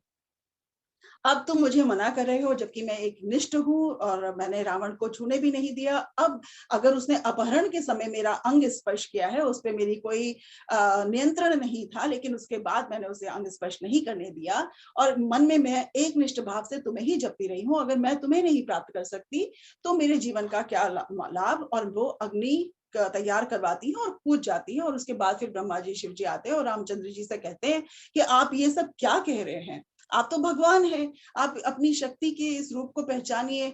और रामचंद्र जी बहुत अजीब सा लगता है, प्रक्षिप्त लगता है, क्योंकि ऐसा हो नहीं सकता कि वो कहते हैं अच्छा मैं भगवान हूँ, मुझे बताओ कि मैं कैसे भगवान हूँ। तो ये बड़ा विचित्र सा प्रसंग है जिसमें, क्योंकि देखिए वाल्मीकि रामायण हजारों साल पहले लिखी गई थी, अनेक लोगों ने उसमें बीच में चीजें घुसाई हैं बहुत सारी। अब कोई हमारे पास कार्बन डेटिंग का ऐसा कोई माध्यम नहीं है कि हम इसमें से देख सकें भाई क्या सच था और क्या नहीं सच था। लेकिन जो स्थितियां अब हमारे सामने, जो वाल्मीकि रामायण है, उस पर चर्चा करते हुए हम आगे बढ़ते हैं कि वहां पर फिर सीता जी को अग्निदेव जो है वो लेकर आते हैं और रामचंद्र जी सोच के बात कहते हैं कि देखो ये हमारी आर्य संस्कृति है कि अगर स्त्री पर पुरुष के यहाँ रह आई तो वहां पे संदेह और शंका उठाई जाती है। इसके लिए मैंने कुछ बात कही थी। और रामचरितमानस में भी कहते हैं कि इसी हेतु कहे कछुक दुर्बादा, वो कहते हैं कि मैंने इसी कारण से कुछ दुर्बाद, ये कछुक दुर्बादा में ही, जैसे कही कारण करुणा निधि कहे कछुक दुर्बाद, सुनत जात धानी सब लागी करे विषाद। तो कछुक दुर्वाद में ही पूरी घटना को तुलसीदास जी ने समाप्त कर दिया, उसमें समेट लिया। तो यहाँ सीता जी का जो बोलना है, अभिव्यक्ति की स्वतंत्रता और कर्म की स्वतंत्रता पुनः हमें दिखाई देती है कि सीता जी ने ये नहीं कह दिया कि हाँ जो आप कह रहे हैं वो सही है। वो प्रश्न करती है कि अगर यही सब था तो मुझसे कहलवा देते पहले से, इतनी सारी देरी ही नहीं होती। तो यहाँ हमें फिर सीता जी उतनी ही तार्किक, सशक्त और सक्षम दिखाई देती हैं, जिन पर हमारा ध्यान नहीं गया, जिन पर हमारे कवियों का ध्यान नहीं किया गया। हमने कहा कि अरे सीता जी ने आंसू बहाए, सीता जी ने आंसू नहीं बहाए, सीता जी ने प्रश्न किया। उन्होंने खड़े होकर के कहा कि अगर नहीं स्वीकार करना है तो मैं अग्नि में जा रही हूँ, और वो चली जाती है। और यहाँ पर फिर हम आगे चलते हैं कि इतना सब कुछ होने के बाद फिर कहा गया कि भाई धोबी के कहने से सीता जी को निकाल दिया गया। तो इस प्रसंग में भी जो दो स्कूल हैं, आप जानते हैं कि जो मैंने वाल्मीकि रामायण का इस कारण से पूरा उलटना कहूंगी, अध्ययन तो क्या ही होगा, लेकिन कुछ उसको जो उल्टा पलटा, उसमें मुझे जो बात समझ में आई वो ये कि युद्ध कांड के अंत में वाल्मीकि जी कहते हैं कि रामचंद्र जी ने अपने भाइयों, पत्नियों, पुत्रों, पौत्रों के साथ अनेकों वर्षों तक, हजारों वर्षों तक राज्य किया और उसके बाद वे अपने लोक सबके साथ चले गए। युद्ध कांड में ये कहीं नहीं कहा गया कि उनको उनका त्याग कर दिया गया। और जैसे कि हर कांड की समाप्ति पर बात कही जाती है और पूरे ग्रंथ के समाप्ति पे कही जाती है कि देखो इसके पढ़ने से इसको लाभ मिलेगा, इसको पढ़ने से इसको लाभ मिलेगा, ये बहुत सुंदर ग्रंथ है, सबको प्रणाम करके सारी कहानी को खत्म कर दिया जाता है, समाप्त कर दिया जाता है, भाई सबको लाभ मिलेगा। उत्तरकांड में अचानक से फिर से कहानी शुरू हो जाती है बिना किसी भूमिका के, और वहां पे कहा जाता है कि हाँ भाई सुमंत्र आए, उनसे बातचीत करने लगे, और फिर रावण के कुल का पूरा लंबा विस्तृत परिचय दिया जाता है। ये राक्षस था, वो राक्षस था, उसका ये कुल था, वो कुल था, वो कुल था। उसमें अनेक पृष्ठों में रावण का परिचय दिया जाता है उत्तरकांड में, और उसके बाद फिर धोबी के विवाद की बात आती है। बहुत हैरानी की बात है, सोचने वाली बात है कि जब युद्ध कांड में समाप्ति हो गई, सब कुछ कह दिया गया, हजारों वर्ष तक राज्य क्या, कहीं एक शब्द, एक पंक्ति, एक आधी अर्धाली भी नहीं आती कि जहां पे वो कह रहे हो कि सीता जी के बिना राज्य किया। अगर यही लिखना था तो यही कह देते कि भाई 11,000 वर्षों तक उन्होंने सीता जी के बिना राज्य किया, प्रतिमा रख के राज्य किया, नहीं किया। वो कहते हैं स्त्री पुत्र पुत्रों सहित राज्य किया, ऐसी सब बात कही। और फिर उसके बाद में उत्तरकांड में तो उसकी प्रामाणिकता पर संदेह होता है कि किसने घुसाया ये बीच में कांड, क्यों रावण की चर्चा इतनी विस्तृत हो रही है जब सारे काम खत्म हो गए, सारी बातें। भाई तुलसीदास जी ने उत्तरकांड में जिस प्रकार से कलयुग का, स्त्रियों का, ज्ञान का, दर्शन का विवेचन किया, वो तो बात समझ में आती है कि भाई आप मनुष्य को, जाति को पूरा आप दर्शन समझा रहे हैं, बताना चाहते हैं, लेकिन यहाँ पे रावण के पूरे कुल के बारे में बताने की क्या आवश्यकता थी, तो संदेह होता है। चले अच्छा, अगर ये भी मान लें कि भाई हाँ उनको धोबी के कहने से निकाला गया, जैसे उत्तर भवभूति में कहा गया और सारा कुछ का, तो उनको निकाला गया या सीता जी ने स्वयं यह स्वीकार किया, ये भी एक प्रश्न है। तो जहां पे मैं एक आपको पढ़ के सुनाना चाहती हूँ। नरेश मेहता जी आधुनिक कवियों में बहुत प्रसिद्ध हुए हैं। संशय की एक रात, महाप्रस्थान, प्रभात पर्व, उन्होंने बहुत कुछ लिखा है। तो वो वहां पे कहते हैं कि धोबी की बात को, ये आधुनिक स्त्री संदर्भ में बात है, बस इसके बाद मैं 2-3 बिंदु कह के अपनी बात खत्म करती हूँ, कि उन्होंने कहा कि एक अनाम साधारण, सीता जी कह रही है रामचंद्र जी से धोबी की बात सुनने के बाद, कि एक अनाम साधारण जन न मेरी चरित्र मर्यादा की ओर तर्जनी उठाई है, और आपकी राज्य गरिमा किस आसक्ति के कारण व्याकुल, और क्यों? राज्य, न्याय और राष्ट्र व्यक्तियों तथा संबंधों से ऊपर होने ही चाहिए। यदि यह उस अनाम साधारण जन का विश्वास है जिसे उसने निर्भय अभिव्यक्त किया है, तो राज्य, न्याय और आपको उस अनाम प्रजा के विश्वास की अभिव्यक्ति की रक्षा करनी चाहिए।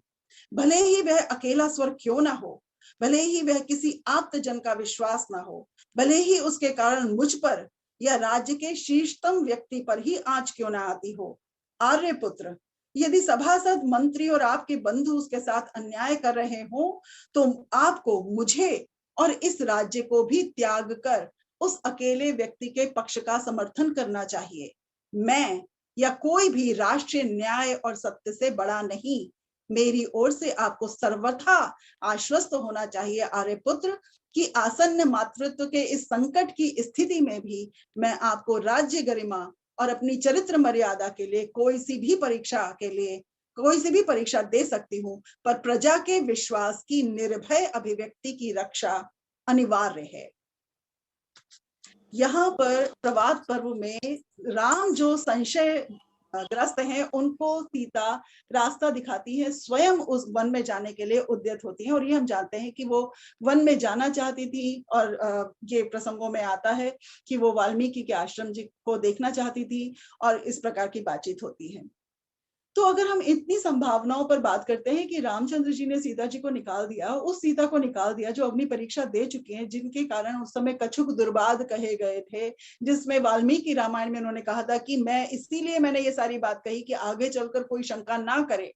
जब शंका का निवारण वो कर चुके थे, तब दोबारा से राज्य से निकालने का जो औचित्य है, रामचंद्र जी के जो शील निधान है, जो करुणा निधान है, जो अहिल्या को, जो कि वाल्मीकि रामायण में अहिल्या का चरित्र कुछ भिन्न है, वहां पे वो अपनी मर्जी से इंद्र के साथ समागम करती हैं और फिर वो उनको श्राप देते हैं गौतम, उनको भी राम जब तारते हैं, उनको भी समाज में महत्व और स्थान, सम्मानित स्थान दिलाते हैं। उसके बाद सीता को वो निकाल देंगे, वो सीता जो कि वो बहुत ही अधिक अतिशय प्रिय करुणा निधान की, अतिशय प्रिय हैं। तुलसी कहते हैं कि वो इतनी प्रिय है कि करुणा निधान की, करुणा के जो सागर हैं। तो दोनों चीजें हो गई, वो प्रिय भी है और करुणा के सागर, मतलब सीता जी उनकी प्रिय भी है और राम करुणा के सागर हैं। तो ऐसे करुणा के सागर अपनी आसन्न प्रसवा पत्नी को निकाल देंगे, इस बात में बहुत संदेह होता है। तो हमें अपनी तर्क शक्ति का और अपनी बुद्धि का प्रयोग करते हुए, अभिव्यक्ति की स्वतंत्रता को ध्यान में रखते हुए, अपने अपने कर्तव्यों पर भी ध्यान रखते हुए सीता जी के चरित्र का के बारे में बात करना चाहिए। और पद्म पुराण में भी वो कहते हैं कि सीता धरती में नहीं समाई थी, उन्होंने श्री राम जी के साथ मिलकर सिंहासन का सुख भोगा था। और अंत में जब राम जल समाधि लेते हैं, तब सीता भी जल समाधि लेती हैं। देखिए, राम आए हैं आकाश से, देवताओं की संस्कृति से, सीता है भूमि पुत्रा, और अंत में तीनों जाते हैं पाताल लोक जल समाधि। तीनों लोगों के भुवन भारी जो बन गए हैं, वो तीनों लोगों को उन्होंने इस प्रकार से अपने जीवन से मिला दिया। तो ये, चाहे आप उस प्रसंग को सीता परित्याग के प्रसंग को माने या ना माने, ये सबकी अपनी मर्जी है। लेकिन ये कि सीता रोई होंगी, ऐसा मैं नहीं मानती। अगर सीता जी ने लव और कुश को बड़ा किया, सारे गुण संपन्न करा, तो भी एक अकेली माँ अपने बच्चों को किस प्रकार से सारे गुण देती है, इतने सशक्त बनाती है कि वो अश्वमेध के यज्ञ के घोड़े को रोक ले, वो अपने आप में बहुत ही तारीफ की बात है, रोने की बात नहीं है। ये सीता जी की स्थितियां उनके जीवन की स्थितियां हैं जिसपे उनका भी नियंत्रण नहीं, लेकिन उन स्थितियों की प्रतिक्रिया जो सीता देती हैं, हर बार वो उसी प्रकार से हमें तार्किक, सशक्त, सक्षम महिला दिखाई देती है, जो कि आज की बहुत सारी आधुनिक स्त्रियों में हमें नहीं दिखाई देती। तो जब हम सीता जी का विवेचन करें, तो इन बिंदुओं को अगर हम कुछ ध्यान में रखते हुए उनके चरित्र का वर्णन करें, और केवल उन्हें आंसुओं की धार में बह जाने वाली स्त्री के रूप में ना अंकित करें, तो हम उनके साथ न्याय कर सकेंगे।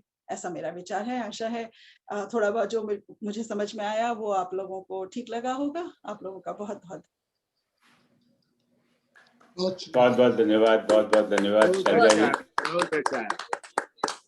सब मंत्र मुग्ध होकर सुन रहे हैं आपकी बात। जो completely new perspective on Sita ji, उनको एक आधुनिक स्त्री के रूप में आपने जो बताया, और जो कई विवादास्पद जो विषय हैं जो कई समय से हैं और अभी भी चल रहे हैं, और पर बड़ा अपना विश्लेषण दिया।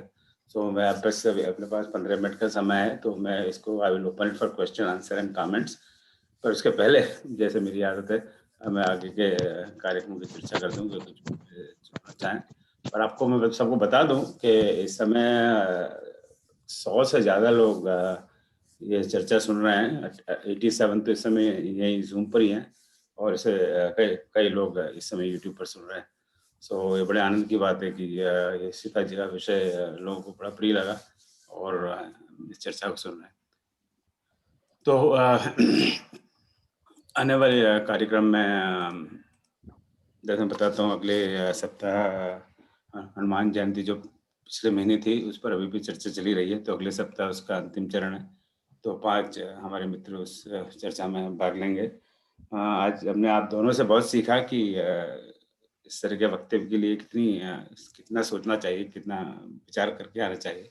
सो सब वक्ताओं से मेरा बहुत हाथ जोड़कर निवेदन है कि आप थोड़ा विचार करके आए, मंथन करके आए। इसका नाम ही है रामचरित मंथन। सुनी सुनाई कहानी तो मैं भी कह सकता हूँ, पर मैं तो चूंकि मुझे कुछ आता जाता नहीं, इसलिए मैं आपका मंथन सुनना चाहता हूँ। तो सब मंथन करें अपने अपने विषय पर। तो अगले सप्ताह हनुमान जी पर चर्चा होगी। 5 वक्ता हैं हमारे पास। उसके बाद में जून में प्रथम सप्ताह में देखिए विनीता जी को उन्होंने स्पॉटलाइट कर दिया, शिव ने लगता है। तो जून में पहले शनिवार को 5 जून को विनीता जी अध्यात्म रामायण पर बात करेंगे। 6 महीने से अध्यात्म रामायण पढ़ रही हैं। हम बड़े उत्सुक हैं आपसे सुनने के लिए। और 12 और 19 जून को अभी टेंटेटिवली प्लान्ड अबाउट मानस में सीता पर इतनी चर्चा सुनी। फिर और समय 8-9 वक्ता संक्षेप में मानस में सीता जी पर क्या है उस पर बात करेंगे। अगस्त में 15 अगस्त को इस बार 2 शुभ दिन है। 15 अगस्त है, वो तो भारत का स्वतंत्रता दिवस है, और उस दिन तुलसी जयंती भी है। So we will plan some special program on that day. और जन्माष्टमी भी है 30 अगस्त को। तो जन्माष्टमी पे तो कुछ कृष्ण के भजन थोड़ा बहुत करेंगे। और श्रावण मास भी शुरू हो रहा है 25 जुलाई से। तो पिछले साल हम लोगों ने श्रावण मास पारण किया था, 1 महीने तक श्रावण मास का पाठ किया और फिर उसके बाद साथ में समझा भी। So I am working on all those programs and will announce here. WhatsApp group से, अगर आप किसी व्हाट्सएप ग्रुप में नहीं है तो please let us know, so we can add to that group. सो आप सबको आने के लिए बहुत बहुत धन्यवाद। सब श्रोताओं का धन्यवाद, वक्ताओं का तो बहुत बहुत ज़्यादा धन्यवाद। तो इससे ज़्यादा मैं नहीं बोल रहा क्योंकि आप, I know lot of you have questions. So आपके जो प्रश्न हो प्लीज संक्षेप में पूछिए और टू द पॉइंट, जो आज जिस विषय पर चर्चा हुई है। So I will open it for your questions and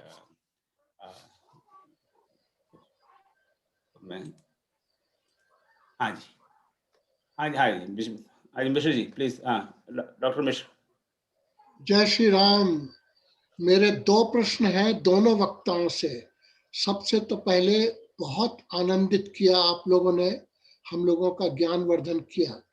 तो डॉक्टर पंडित प्रभुदयाल जी से प्रश्न मेरा ये है कि तुलसीदास जी ने कहा है माया सीता है, और वैष्णव सिद्धांत के अनुसार उन्हें योग माया कहा जाता है। माया नहीं कहा जाता सीता जी को, उन्हें योग माया कहा जाता है।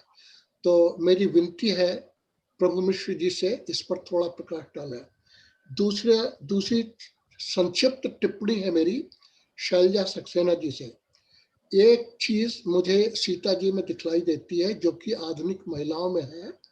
जब भगवान राम ने सीता से कहा कि तुम मेरे साथ जंगल नहीं चलोगी, तो एक आधुनिक नारी के अनुसार सीता जी ने कहा मेरे पिता ने सबसे बड़ी गलती की, तुम्हारे साथ मेरा विवाह किया। धन्यवाद। चलिए प्रभु मिश्र जी प्लीज इनके प्रश्न का उत्तर आप अनम्यूट। हाँ ये विवेक चिंतामणि में आदि शंकराचार्य जी ने माया की परिभाषा करते हुए कहा है अव्यक्त नामनी परमेश शक्ति। अव्यक्त नामनी परमेश शक्ति माया की उन्होंने व्याख्या की हुई है। तो माया जब हम कहते हैं तो माया को उस परमेश्वर से कुछ छोटा करके नहीं देखा जा सकता। जगदीश माया जानकी जो सृजति जग पालत हरति रुख पाए कृपा निधान की, वो उनकी माया है और उनका रुख देख करके संसार की संरचना करती है, उसका पालन पोषण करती है। फिर एक बड़ा वेदांत में और भी इस संबंध में उसी को लेकर के जब राम से लक्ष्मण जी ने प्रश्न किए तो उसमें ईश्वर और जीव में क्या भेद है, इस भेद को बहुत सुंदर तरह से भगवान ने समझाया है। माया ही आप न ब्रह्म को जान कहिए सो जीव। जो माया को नहीं जानता, जो अपने आप को नहीं जानता, जो ब्रह्म को नहीं जानता है, वह जीव है। माया ही आप न ब्रह्म को जान कहिए सो जीव, बंध मोक्ष प्रद सर्व पर। और जो बंधन और मोक्ष से परे है, बंधन और मोक्ष के परे है, बंध मोक्ष प्रद सर्व पर माया प्रेरक सी, वह माया को प्रेरणा देने वाला, माया को निर्देश देने वाला परम ब्रह्म है। एक इसमें थोड़ा भेद वहां आ जाता है क्योंकि हमारे यहाँ इतने मत और दार्शनिक हैं। ईश्वर की व्यवस्था में ही कितना हुआ, द्वैत अद्वैत शुद्धाद्वैत विशिष्टाद्वैत द्वैताद्वैत, को कहे सत्य झूठ कहे को, जुगल प्रबल कर माने, तुलसीदास परिहरे तीन भ्रम। वो आत्म पहचाने। सिर्फ तुलसीदास जी ने वहां कहा, कोई इसको कहता सत्य कहता है, कोई असत्य कहता है, कोई सत्य असत्य कहता है, कोई दोनों करता है। तो इसमें एक उसको तो इस भ्रम में ना पढ़ करके वो फिर बाद में जो विशिष्टाद्वैत का दर्शन है उसमें हमारे राम और परमेश्वर वह सब कुछ हैं और माया उनकी अनुगामिनी शक्ति है। तो इसलिए माया को हम वो ना माने। वेदांत में वो विषय आता है कि जब परम ब्रह्म माया से सम्मिलित होता है तो वह ईश्वर होता है, ईश्वर हो जाता है। परम ब्रह्म जब माया से सम्मिलित होगा तो वह ईश्वर हो जाएगा, और जब उसी परम ब्रह्म में पंचकोश हो जाएंगे तो वह जीव हो जाएगा, और जब उसमें पंच तत्व हो जाएंगे तो वह संसार हो जाएगा। वो लेकिन परम ब्रह्म उसके परे है। तो दर्शन में एक अंतर है दार्शनिक व्यवस्थाओं में, और इस अर्थ में हमको समझना चाहिए। इसलिए तुलसीदास जी तो परम वैष्णव थे और विशिष्ट अद्वैत की परंपरा में थे, तो इसलिए उनकी माया वह नहीं है जो परिच्छिन्न करती है, वह उनकी माया समानांतर शक्ति संपन्न है। और ये हमने जो विषय यहाँ भगवती सीता के रूप में लिया था, तो इसमें कुछ की धारणा है, और अच्छे संतों की, करपात्री जी तो धर्म सम्राट थे और उन्होंने यही स्थापित किया है और बहुत विवेचन किया है कि उसमें जो 16 षोडश मातृकाएं हैं, उन सब के अलग अलग को दिए हैं। उतना सब हमारे पास उसमें मैं गया नहीं हूँ विवेचन में, लेकिन उन्होंने किया हुआ है। तो ये दर्शन की परंपरा का भेद है, और इसमें हम यदि जो भक्ति पथ के अनुयायी हैं, तुलसी के अनुयायी हैं, तो उनको इसमें कोई कठिनाई नहीं होगी, और उनकी माया आबद्ध करने वाली माया न हो करके उनकी शक्ति, जिस तरह से वो कहा भी, जिस तरह से सूर्य की शिवा शक्त्या, उसमें सौंदर्य लहरी में आता है, शिवा शक्त्या युक्तो भवति, शिव की जो शक्ति है, शिव की जो सामर्थ्य है, वो ईकार रूप में शक्ति के कारण है, शिव तभी है, अन्यथा वो शव हो जाएंगे। तो उसमें जो शाक्त परंपरा है में थोड़ी सी भिन्नता है, तो इसलिए इसकी शाक्त परंपरा की व्यवस्था में जाएंगे तो हमको कहीं इसमें असुविधा हो सकती है। और हमको वैष्णव का, चूंकि तुलसीदास जी का ग्रंथ है, शुद्ध वैष्णव ग्रंथ है, और वैष्णव भक्तों की परंपरा है, तो उस तरह से इसे देखते हैं तो हमें कठिनाई नहीं होगी। बहुत बहुत धन्यवाद।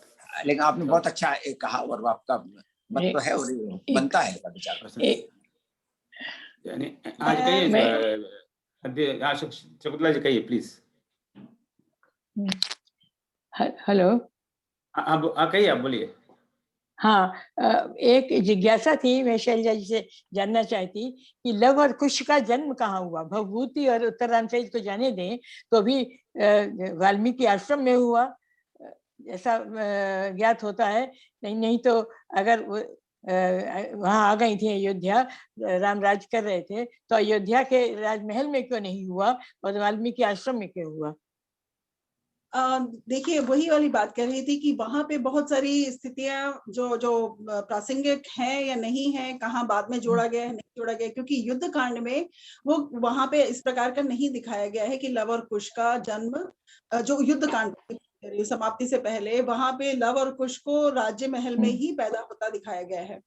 यानी कि वहां पे उन्होंने वन जाने की बात ही नहीं करी है, दोबारा से वाल्मीकि आश्रम में जाने की बात नहीं कही। और यही बात हमें जहां पर रामचरितमानस में तो तुलसीदास जी ने वो पूरा ही प्रसंग हटा ही दिया।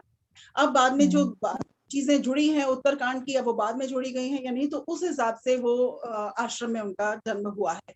और ये भी बात कही गई है कि एक जाति थी, जैसे कि हमारे यहाँ राजस्थान के लोग जो गाते बजाते यायावर लोग हैं, उसी प्रकार से एक जाति थी उस समय पे जो कि ऋषियों के उसमें ही रहते थे, ऋषियों के संरक्षण में रहती थी। लवी और कुश करके नाम के एक जाति के लोग थे। वो लोग का गला बहुत अच्छा होता था, किन्नर गंधर्व के जैसे ही उनका गला बहुत अच्छा होता था। और उनके, क्योंकि हमारी तो श्रुति परंपरा रही है, तो सुन के हम सीखते हैं रहे, लिखित में कम, हमारा बहुत बाद में साहित्य चला, तो उनको वाल्मीकि जी ने ये पूरी रामायण रटा दी थी, जिसे हम लव और कुश को बाद में गाते हुए देखते हैं। तो बहुत सारी ऐसी चीजें हैं जिनमें स्थितियों की ये स्पष्टता नहीं है कि लव और कुश राजमहल में पैदा हुए या जंगल में, लेकिन वही बातें दिखाई देती हैं। मैं सिर्फ एक बात कहना चाहती हूँ, देखिए, क्या ये अग्नि परीक्षा क्यों ली गई या राज्य से क्यों निकाल दिया गया, ये गलत हुआ या नहीं हुआ, इन सारी स्थितियों पर हम बहुत लंबे समय से विवाद कर रहे हैं, बहुत लंबे समय तक हम विवाद कर सकते हैं, इसमें सबके अपने अपने भाव हैं। लेकिन हमें ये देखना चाहिए कि स्थितियां हर काल और समय और देश में अलग अलग होती हैं। भारत में जो स्थितियां हैं आज के समय में ह्यूस्टन में नहीं है, कनाडा के टोरंटो में नहीं है। हम उन्हीं स्थितियों के अनुरूप व्यवहार करते हैं, अपने उस समय के अनुरूप। कोरोना 2 साल पहले नहीं था, हम बिना मास्क के घूम रहे थे। आज के समय में कोई चित्र बना के मर जाए या कोई जो अगली संस्कृति देखे कि ये लोग सब मुंह पे क्यों बांधे हुए हैं, क्योंकि वो काल की आवश्यकता है। तो स्थान की आवश्यकता, काल की आवश्यकता और संस्कृति की आवश्यकता के अनुरूप स्थितियों के हिसाब से व्यक्ति प्रतिक्रिया देता है। वो स्थितियां क्यों हुई, इसको हम विवेचन करके रामचंद्र जी पर प्रश्न करें या सीता जी पर, हमें ध्यान देना चाहिए उन्होंने प्रतिक्रिया क्या दी, क्यों दी। तो यहाँ पे वही वाली बात है, अगर लव और कुश जंगल में पैदा हुए तो भी कोई कारण रखा होगा कि वो जीवन से, जन्म से, जमीन से जुड़े रहे, वो लोगों के दुख को समझते रहे। रामचंद्र जी का पूरा जीवन इसी बात में बीता कि मैं ऋषियों को संरक्षण दूंगा। और मेरे ख्याल में वही, अगर हम माने कि वाल्मीकि भवन में जाकर के भी, वाल्मीकि जी के आश्रम में जाकर के वो पैदा अपने बच्चों को करना चाहती थी, तो वो इसीलिए कि राजमहल के सुख में वो कहीं भोगी ना बने, उनको कुछ प्रारंभिक जीवन उनका इस पर। तो हम इस तरीके की भी बात मान सकते हैं, हमारी अपनी अपनी खुशी। मैं सिर्फ एक पहले वाले कमेंट की बातें कहूंगी। मुझे बड़ी हैरानी हुई है सुन के कि उन्होंने कहा कि मेरी शादी तुमसे क्यों हुई सीता जी ने। ऐसा कोई प्रसंग अभी तक तो हमने पढ़ा नहीं, और पति धर्म के कारण से कि आधुनिक स्त्री ऐसा। तो मैं तुलसीदास बाबा का ही सहारा लेती हूँ कि स्त्री की सत्ता में इतनी अधिक शक्ति है, उसीलिए माया महा वो इतनी घबरा गए। कबीरदास जी भी कि माया महाठगनी हम जानी कह दिया, या उद्भव, स्थिति और संहार तीनों चीजें भगवती में है। तो इसलिए हम जब नहीं किसी को समझ पाते तो हम कहते हैं भाई मजाक उड़ा करके बात छोड़ती जाती है। इसीलिए स्त्रियों का अधिक मजाक उड़ता है, और पत्नियों का विशेष तौर से। तो मुझे नहीं लगता सीता जी ने कभी कहा होगा कि मेरी शादी तुमसे क्यों हो गई। ये तो आधुनिक सोच विचार है। पर जैसे आपने कहा है, इनका प्रश्न तुलसी रामचरितमानस में भी बाबा ने रेफरेंस दिया ही है कि 2 पुत्र उनके हुए, उनके नाम और लव और कुश थे। तो वहाँ तो कोई निष्कर्षण की बात ही नहीं है। तो सर तो बिल्कुल ऐसे तुलसीदास जी का तो यही मानना है कि वो लव और कुश अयोध्या में ही जन्मे। हाँ विनीता जी, हाँ मेरी एक जिज्ञासा थी। विनीता जी, फिर आरजी द्विवेदी। हाँ शैलजा जी से मैं पूरी तरह से सहमत हूँ। शकुंतला जी, आपके प्रश्न में जो आपने कहा लवकुश का जन्म कहाँ हुआ था, तो ये बिल्कुल सत्य है कि रामचंद्र जी ने और सीता जी के साथ में जितना वन के कष्टों को देखा आम जन के, और उनका ये मानना था दोनों पति पत्नी का कि अगर विश्वामित्र ने उन्हें ये झलक नहीं दिखाई होती राजमहल से निकालकर, तो राम को आर्यावर्त की वास्तविक स्थिति का पता नहीं चलता। तो राम और सीता का ये साझा निर्णय था कि हम अपनी संतान को अगर महल में जन्म देके उसी सुख सुविधा से पलेंगे, तो ये उस तरह से अपने आर्यावर्त को नहीं समझ पाएंगे जो हम लोगों ने पहले विश्वामित्र के साथ राम ने और फिर सीता जी के साथ 14 वर्ष देखा। तो ये उनका साझा निर्णय था कि हमारी संतान आश्रम में जन्म लेगी और एक आम व्यक्ति की तरह उसका पालन पोषण होगा, ताकि वो आम व्यक्ति की समस्याओं को खुद जी के महसूस कर सके। तो शैलजा जी से मैं पूरी तरह से सहमत हूँ इस बात से।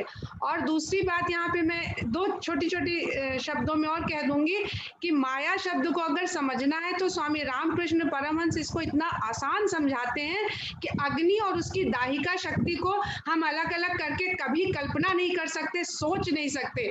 तो वही ब्रह्म और माया है। जैसे अग्नि है तो उसकी दाहिका शक्ति है, अगर दाहिका शक्ति को हटा दे तो अग्नि की परिकल्पना असंभव है। तो यहाँ कभी भी प्रश्न शंका न करें कि कौन है कौन नहीं है, कोई सवाल ही नहीं है। तीसरी चीज, आज मैंने सुबह ही सीता नवमी के अवसर पर एक आलेख पढ़ा डॉक्टर दुर्गा शंकर शुक्ला जी का, बहुत विद्वान है वो लखनऊ के। उन्होंने बताया कि हरिण शब्द का अर्थ संस्कृत में स्वर्ण होता है, और पीले रंग के ज्यादातर उस क्षेत्र में काले हिरण पाए जाते थे। तो जो रेयर था, जो सुनहरी स्किन का, पीली स्किन का जो हिरण होता था उसे हरिण कहते थे, बाकियों को मृग कहते थे। तो सोने का हिरण नहीं था वो सुनहरे रंग का हिरण था। ये सीता जी विदुषी थी, वो जानती थी, और महत्ता थी स्वर्ण, उसका जो चर्म था उसकी महत्ता थी पूजन में, आसन में, सभी ऋषि मुनियों को। तो वो उसको पालना चाहती थी अपने पास, ना जीवित मिले तो वो चाहती थी कि फिर उसका चर्म ही ला दीजिए। और लक्ष्मण जी ने समझ लिया था कि ये मारीच है, तो वो रामचंद्र जी को बता देते हैं। तो रामचंद्र जी मुस्कुरा के कहते हैं मारीच है तब तो फिर इसका वध करना ही है। तो सब कुछ पता था सबको। द्विवेदी जी, आरजी द्विवेदी जी, आप कुछ पूछना कह रहे थे। मेरा छोटा सा प्रश्न है, चाहे शैलजा जी ने चाहे प्रभु दयाल जी मतलब है, आज हम कहीं पे चर्चा कर रहे थे तो एक प्रश्न मुझसे पूछा गया तो मुझे नहीं जवाब मालूम था, इसलिए मैं पूछ रहा हूँ। ये कहा गया कि तुलसीदास जी ने रामचरितमानस में लिखा है कि जब तक मैं राक्षसों का नाश करता हूँ तब तक सीता जी अग्नि में वास करें। जब लगी मैं करहूँ निशाचर नासा, तब लगी करहूँ अग्नि महावासा, लक्ष्मण हूँ यह हमारा मन जाना। लक्ष्मण जी को ये पता नहीं, पर उनका कहना था कि वाल्मीकि रामायण में ऐसा नहीं है, वो अब उनको वहां पे अग्निवास नहीं कराया गया है, किसी क्या सकता है। मुझे नहीं पता था तो मैंने क्षमा मांग ली वहां पे, जहां आज हम एक उसी में चर्चा में थे। तो इस पर आप में से किसी की कोई टिप्पणी? हम दे सकते हैं जवाब। हाँ दीजिए क्विकली। देखिए, इसका अर्थ अगर आप ऐसे जाएं तो जो दंपति होता है उसके बीच की वार्तालाप का पता न तीसरे को होना चाहिए, न तीसरे की इंटरफेरेंस होनी चाहिए। ये आदर्श दंपति कहलाता है। तो पहले तो तुलसीदास जी ने आदर्श दंपति की परिभाषा कर दी कि लक्ष्मण हूं यह मरम न जाना। ठीक है।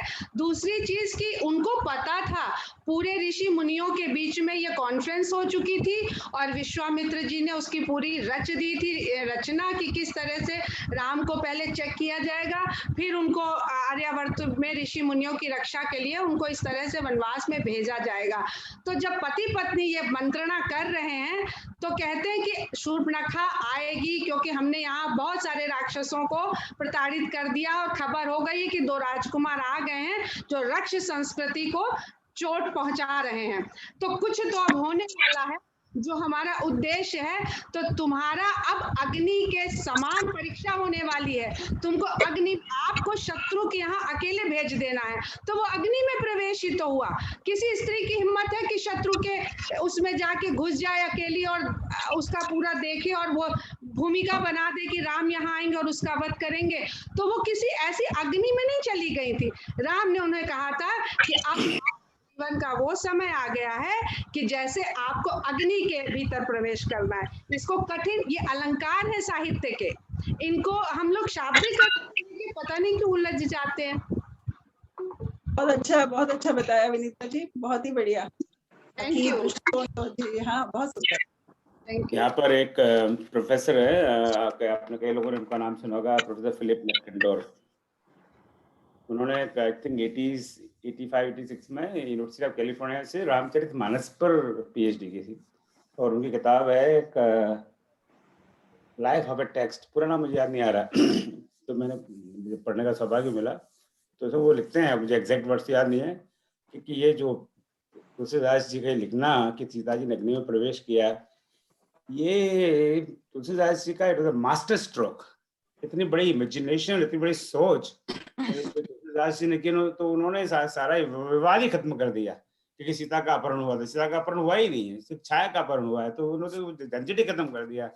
अब अग्नि परीक्षा की बात करें तो अग्नि परीक्षा किसकी हो रही थी? सीता जी तो अग्नि में है ही है, उनको तो बाहर लाना है अग्नि से। तो वो बाहर, तो जो तुलसीदास जी का जो मास्टर स्ट्रोक है, दैट फिलिप लेकेंडोर जी का कहना है, is a very well learned scholar in Ramayana. चलिए, आज थोड़ा सा 5-6 मिनट ज्यादा हो गया, पर बहुत ओम जी मैं भी कुछ कहना चाह रहा हूँ। हाँ, गए आदित्य जी, आप प्रकट हो गए, आदित्य प्रकट हुए आप इतनी देर से। आई मैं पहले तो प्रभु जी और शैलजा जी को दोनों को प्रणाम इस विद्वतापूर्ण व्याख्यान के लिए। और शैलजा जी, मैं बहुत प्रभावित हूँ और बहुत संतोष है मुझको कि आधुनिक नारी विमर्श कहने वालों के लिए आपका व्याख्यान है, उनको तो मतलब रिकॉर्ड करके भेजना चाहिए। इसी क्रम में ये नई सोच है सीता जी को सशक्त दिखाना। जब संपूर्ण नारी जगत को ही अबला कह दिया जाए, पर्यायवाची ही अबला हो, वहां पर सीता जैसे मतलब महिला को सशक्त दिखाना जो आज से 5000 वर्ष पहले की थी, तो वाकई ये मतलब क्रांतिकारी विचार है आपका। इसी संदर्भ में वस्तुतः क्या है, हमारा आधार क्या है? हम साहित्य हमारा आधार है, चाहे वो वाल्मीकि जी का साहित्य हो या तुलसीदास जी का साहित्य हो। और साहित्यकार हम सब हैं लगभग, तो हमको इतनी तो छूट होती है, थोड़ी बहुत भी कल्पना हम लोग भी कर लें। तो यदि मैं सीता की अग्नि परीक्षा की बात करूं, मेरी इच्छा है कि यदि आप लोग के पास कुछ ऐसा संदर्भ ग्रंथ हो तो व्हाट्सएप में भेजने की कृपा करें। मुझको क्या लगता है, देखिए राम है जीवन भर मर्यादा का पालन किए, राम है केवट के सामने, केवट के कहने पर भी यही खाते थोड़ी के दूर है कटिलो जल था दिखाई है जो, वो बोले नहीं भैया मैं मर्यादा के लिए इस सृष्टि पर आया हूं, मैं तुम्हारी मर्यादा कैसे खत्म करूंगा? तो राम है एक एक अबोध केवट के मर्यादा रखते हैं, राम है शबरी के प्रेम की मर्यादा रखते हैं कि जूठा बेर खा लेते हैं। तो भाई हर काल में एक परंपरा होती है, और उस काल में परंपरा रही होगी भाई लोगों को अपने सत्य की परीक्षा देना है, अपने ब्रह्मचर्य की परीक्षा देना है, अपने पतिव्रता और अपने पवित्रता की परीक्षा। तो ये परीक्षा लेने देने की क्रम स्वाभाविक है, आज भी पृथ्वी में कई कोने पर यह है परंपरा। तो राम मर्यादा पुरुषोत्तम थे, और वो पति पत्नी मिल करके उन्होंने ये तय किया कि भी इन मर्यादा का भी हमको पालन करना है। तुम कुछ दिन मुझसे दूर रही, तो इन मर्यादा के यदि मैं पालन नहीं करता हूं तो फिर हम स्वीकार कैसे किए जाएंगे समाज में। तो वो एक प्रतीकात्मक है। आज भी जो भी अपने अपने सत्य, आज जिसकी निष्ठा की जो भी परीक्षा देते हैं वो प्रतीकात्मक होता है। तो जिसको हम लोग बोलते, या यदि परीक्षा कठिन हो तो हम आज भी बोलते हैं वो अग्नि परीक्षा है। तो मेरा अपना यह विचार है, क्योंकि यदि सीता जी को अग्नि में जला दिया जाए फिर सीता जी निकल जाए, इतना चमत्कार तो मतलब कल्पना नहीं की जा, साहित्यिक ढंग से ठीक है। चलिए, बहुत तो ये बहुत मेरा अपना धन्यवाद। विचार। क्योंकि हम भी जो मर्यादा पुरुषोत्तम की ये कथा है, तो समय की मर्यादा रखने का प्रयास पूरा करते हैं। तो गिरीश भटनागर जी, आप हैं अभी? जी जी हाँ,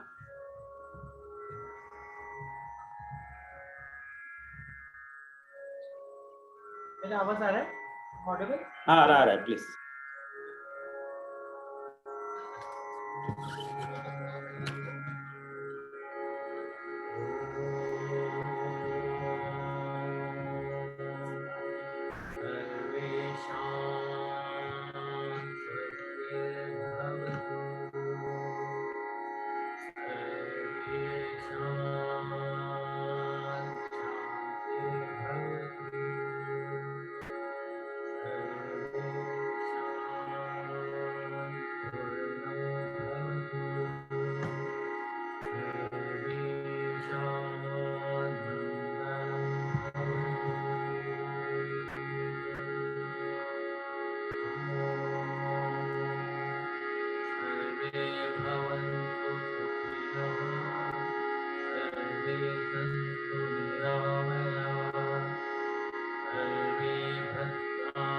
पश्यन्तु मा कश्चित् दुःखभाग् भवेत्।